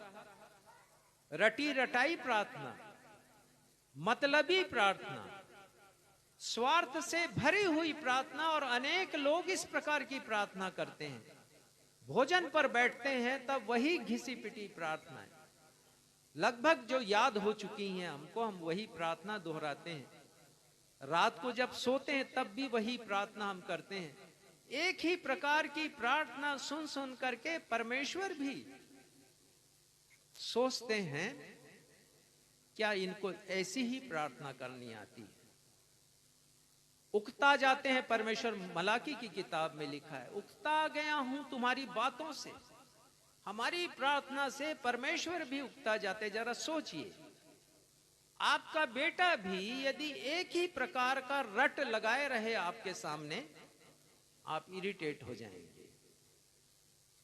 आप कहेंगे तुम्हारी बातों से मैं उकता गया हूं। तो मैं भी ऐसी प्रार्थना करता था, मैं स्वीकार करता हूं। अपनी युवावस्था में, विवाह के पश्चात भी, और मेरी प्रार्थना होती थी, प्रभु मेरे घर पर आशीष का हाथ रखिए। प्रभु स्वर्गदूत का बाड़ा मेरे घर के चारों ओर बांधिए। मतलबी प्रार्थना है। मेरे भाई बहनों, मेरे माता पिता, मेरी पत्नी, मेरे बच्चों, मेरी कमाई पर, मेरे माता पिता की कमाई पर अपनी आशीष का हाथ रखिए। मुझे अच्छा स्वास्थ्य दीजिए। मेरी पढ़ाई लिखाई, मेरी नौकरी चाकरी पर आशीष बरसाइए। बीमार होता था तो बीमारी को ठीक कर दीजिए प्रभु। और इस प्रकार से मेरी प्रार्थना केवल दे दे की होती थी। प्रभु ये दे दे, प्रभु वो दे दे। मैं मतलब के समय परमेश्वर को याद करने वालों में से था। यद्यपि मैं विश्वासी कहलाता था, चर्च जाता था, बाइबल पढ़ता था, लेकिन मतलबी प्रार्थनाओं को करने वाला था।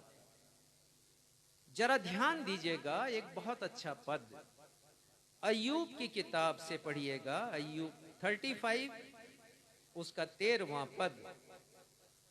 और ध्यान दीजिएगा कि यहां पर अय्यूब की किताब में एक विद्वान पुरुष है एलीहू, वो कह रहे हैं, निश्चय ईश्वर व्यर्थ बातें कभी नहीं सुनता।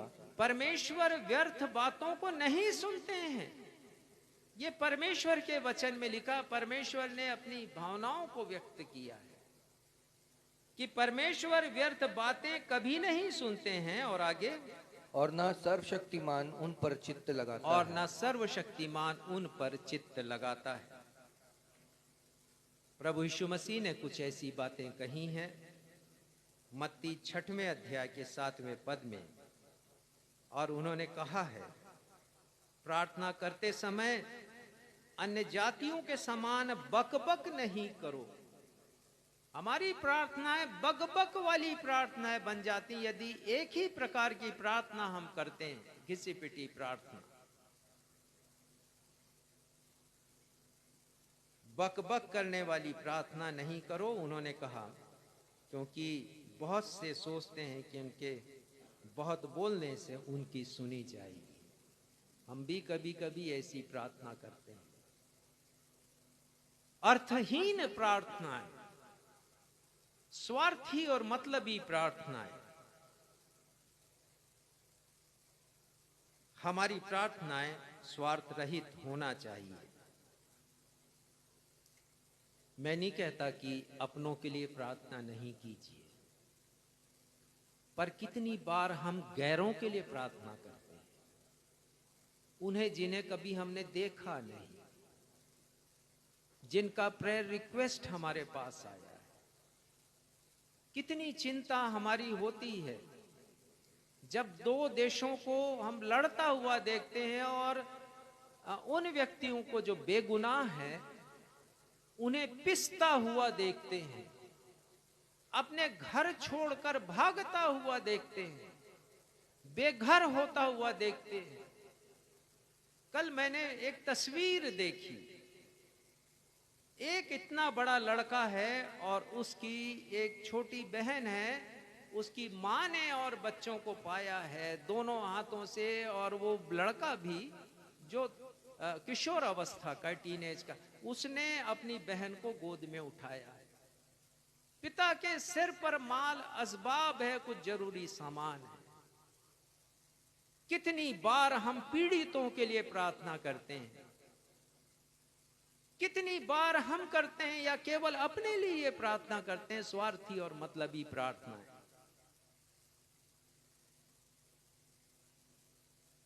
हमारी प्रार्थना स्वार्थ रहित होना चाहिए। अपने लिए और अपने लिए करें, तो जो प्रमुख बात है, एक पद पढ़िएगा, भजन संहिता 139:23। प्रमुख बात यह है कि हम अपने जीवन के उस बुरी आदतों के लिए प्रार्थना करें कि वो हमारे जीवन से जाए। कितनी बार हम ऐसी प्रार्थना करते हैं कि प्रभु मुझे बताइए कि मैं कहां कहां गलत हूं। हे पवित्र आत्मा, मुझे बताइए कि मैं कहां कहां गलत हूं। बहुत बार हमें अपने दोष दिखाई नहीं देते, और प्रभु यीशु मसीह ने पवित्र आत्मा इसीलिए दिया है कि हम अपनी गलतियों को देखें, हमारे स्वभाव में, आचरण में, बिहेवियर में क्या कमियां हैं, कहां पर हैं, और उन कमियों को हम निकाल सकें। ऐसी प्रार्थना करें हम। इसमें हमारा उत्थान है, इसमें कोई मतलब नहीं है, इसमें कोई स्वार्थ नहीं है। पर कितनी बार हम प्रार्थना करते हैं कि परमेश्वर पिता, मैं अपने आप को जांचना चाहता हूं, मुझे दिखाइए पवित्र आत्मा के द्वारा कि मुझ में आत्मिक कमजोरियां क्या क्या हैं। पढ़िएगा भजन संहिता 139:23वां पद। हे परमेश्वर, मुझे जांच कर जान ले, मुझे परख कर मेरी चिंताओं को जान ले। ये दाऊद लिख रहे हैं, मुझे जांच कर जान ले परमेश्वर पिता। और ये प्रार्थना कीजिए आज आप। छोड़ दीजिए उन प्रार्थनाओं को जिनसे परमेश्वर उकता गए हैं, बोर हो गए हैं। छोड़ दीजिए ऐसी प्रार्थनाओं को जिन्हें आपने रट लिया है, जो केवल आपके स्वार्थ की प्रार्थना है, और इसीलिए आपकी प्रार्थनाएं परमेश्वर सुनते नहीं, मतलबी प्रार्थनाएं होती हैं। मुझे जांच कर जान ले। आप कहें, पवित्र आत्मा मुझे जांच लीजिए, बताइए कि मैं क्या क्या कमियां हैं। प्रभु जब गलतियां आ जाएं आपके सामने तो कहें, प्रभु मैं क्रोधी स्वभाव का हूं, प्रभु मेरे स्वभाव को आप अच्छा कर दीजिए। प्रभु मैं चिड़चिड़ाती हूं, चिड़चिड़ाने का स्वभाव, बहुत गुस्सैल प्रवृत्ति की हूं। प्रभु मुझे पवित्र आत्मा के द्वारा ठीक कर दीजिए। ऐसा कीजिए कि मैं अपने आप को सुधार सकूं। मैं ईर्ष्यालु हूं, मैं लालची हूं, मैं झूठ बोलता हूं, मैं झगड़ता हूं। ये प्रार्थनाएं कदापि मतलबी नहीं है, स्वार्थी नहीं। याकूब ने लिखा, तुम मांगते हो और पाते नहीं, क्योंकि बुरी इच्छा से मांगते हो, अच्छी इच्छा से मांगिए। ऐसी प्रार्थना कीजिए। इन वचनों के द्वारा परमेश्वर पिता आप सभी को अपनी आशीषों से परिपूर्ण करे। 3 कारणों के ऊपर आज हमने विचार किया जिनके कारण हमारी प्रार्थनाएं सुनी नहीं जाती, परमेश्वर के वचन में हमने देख लिया। आने वाले सप्ताह 2 और कारण के ऊपर हम मनन करेंगे और भी कुछ बातों को देखेंगे। आने वाले रविवार को आप मिस नहीं कीजिएगा। आइए हम सब उस गीत को गाएं जिसे संदेश के प्रारंभ में हमने गाया था, प्रार्थना के सुनने वाले प्रभु, प्रार्थना की चाहत हम में तू भर। उसका 34 पद, अंतिम पद। आत्मा के बोझ और आंसुओं के साथ रात और दिन तेरे लोगों के साथ प्रार्थना की सेवा करने हेतु अनुग्रह हम पर प्रभु तू कर।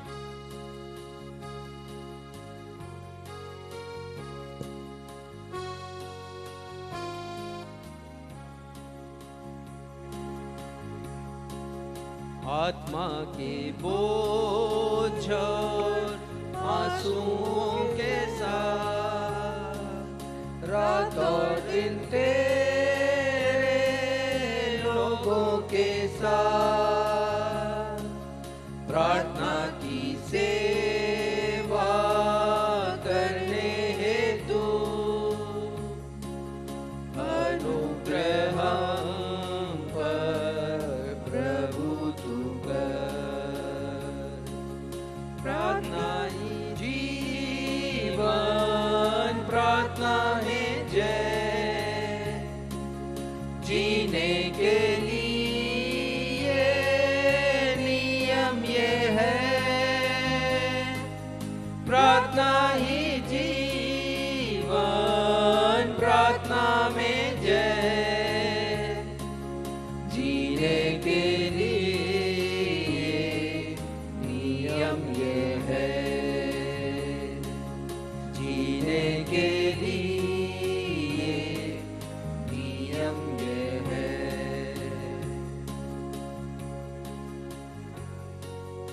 हमारे पिता, आज के वचन के लिए धन्यवाद देते हैं जिसने हमारे हृदय से बातचीत की। पिता, आज हमने देख लिया कि जब हम प्रार्थना करें तो संदेह ना करें। संदेह जब हम करते हैं तो आप हमारी प्रार्थनाओं को नहीं सुनते हैं। हमने आज सीख लिया पिता कि हमारा जीवन वचन के अनुरूप होना चाहिए। हमारे जीवन की गवाही मेल खाना चाहिए आपके वचन से, ताकि आप हमारी प्रार्थनाओं को सुन सकें। और यह भी सीख लिया पिता कि हमारी प्रार्थनाएं मतलबी और स्वार्थी नहीं होनी चाहिए।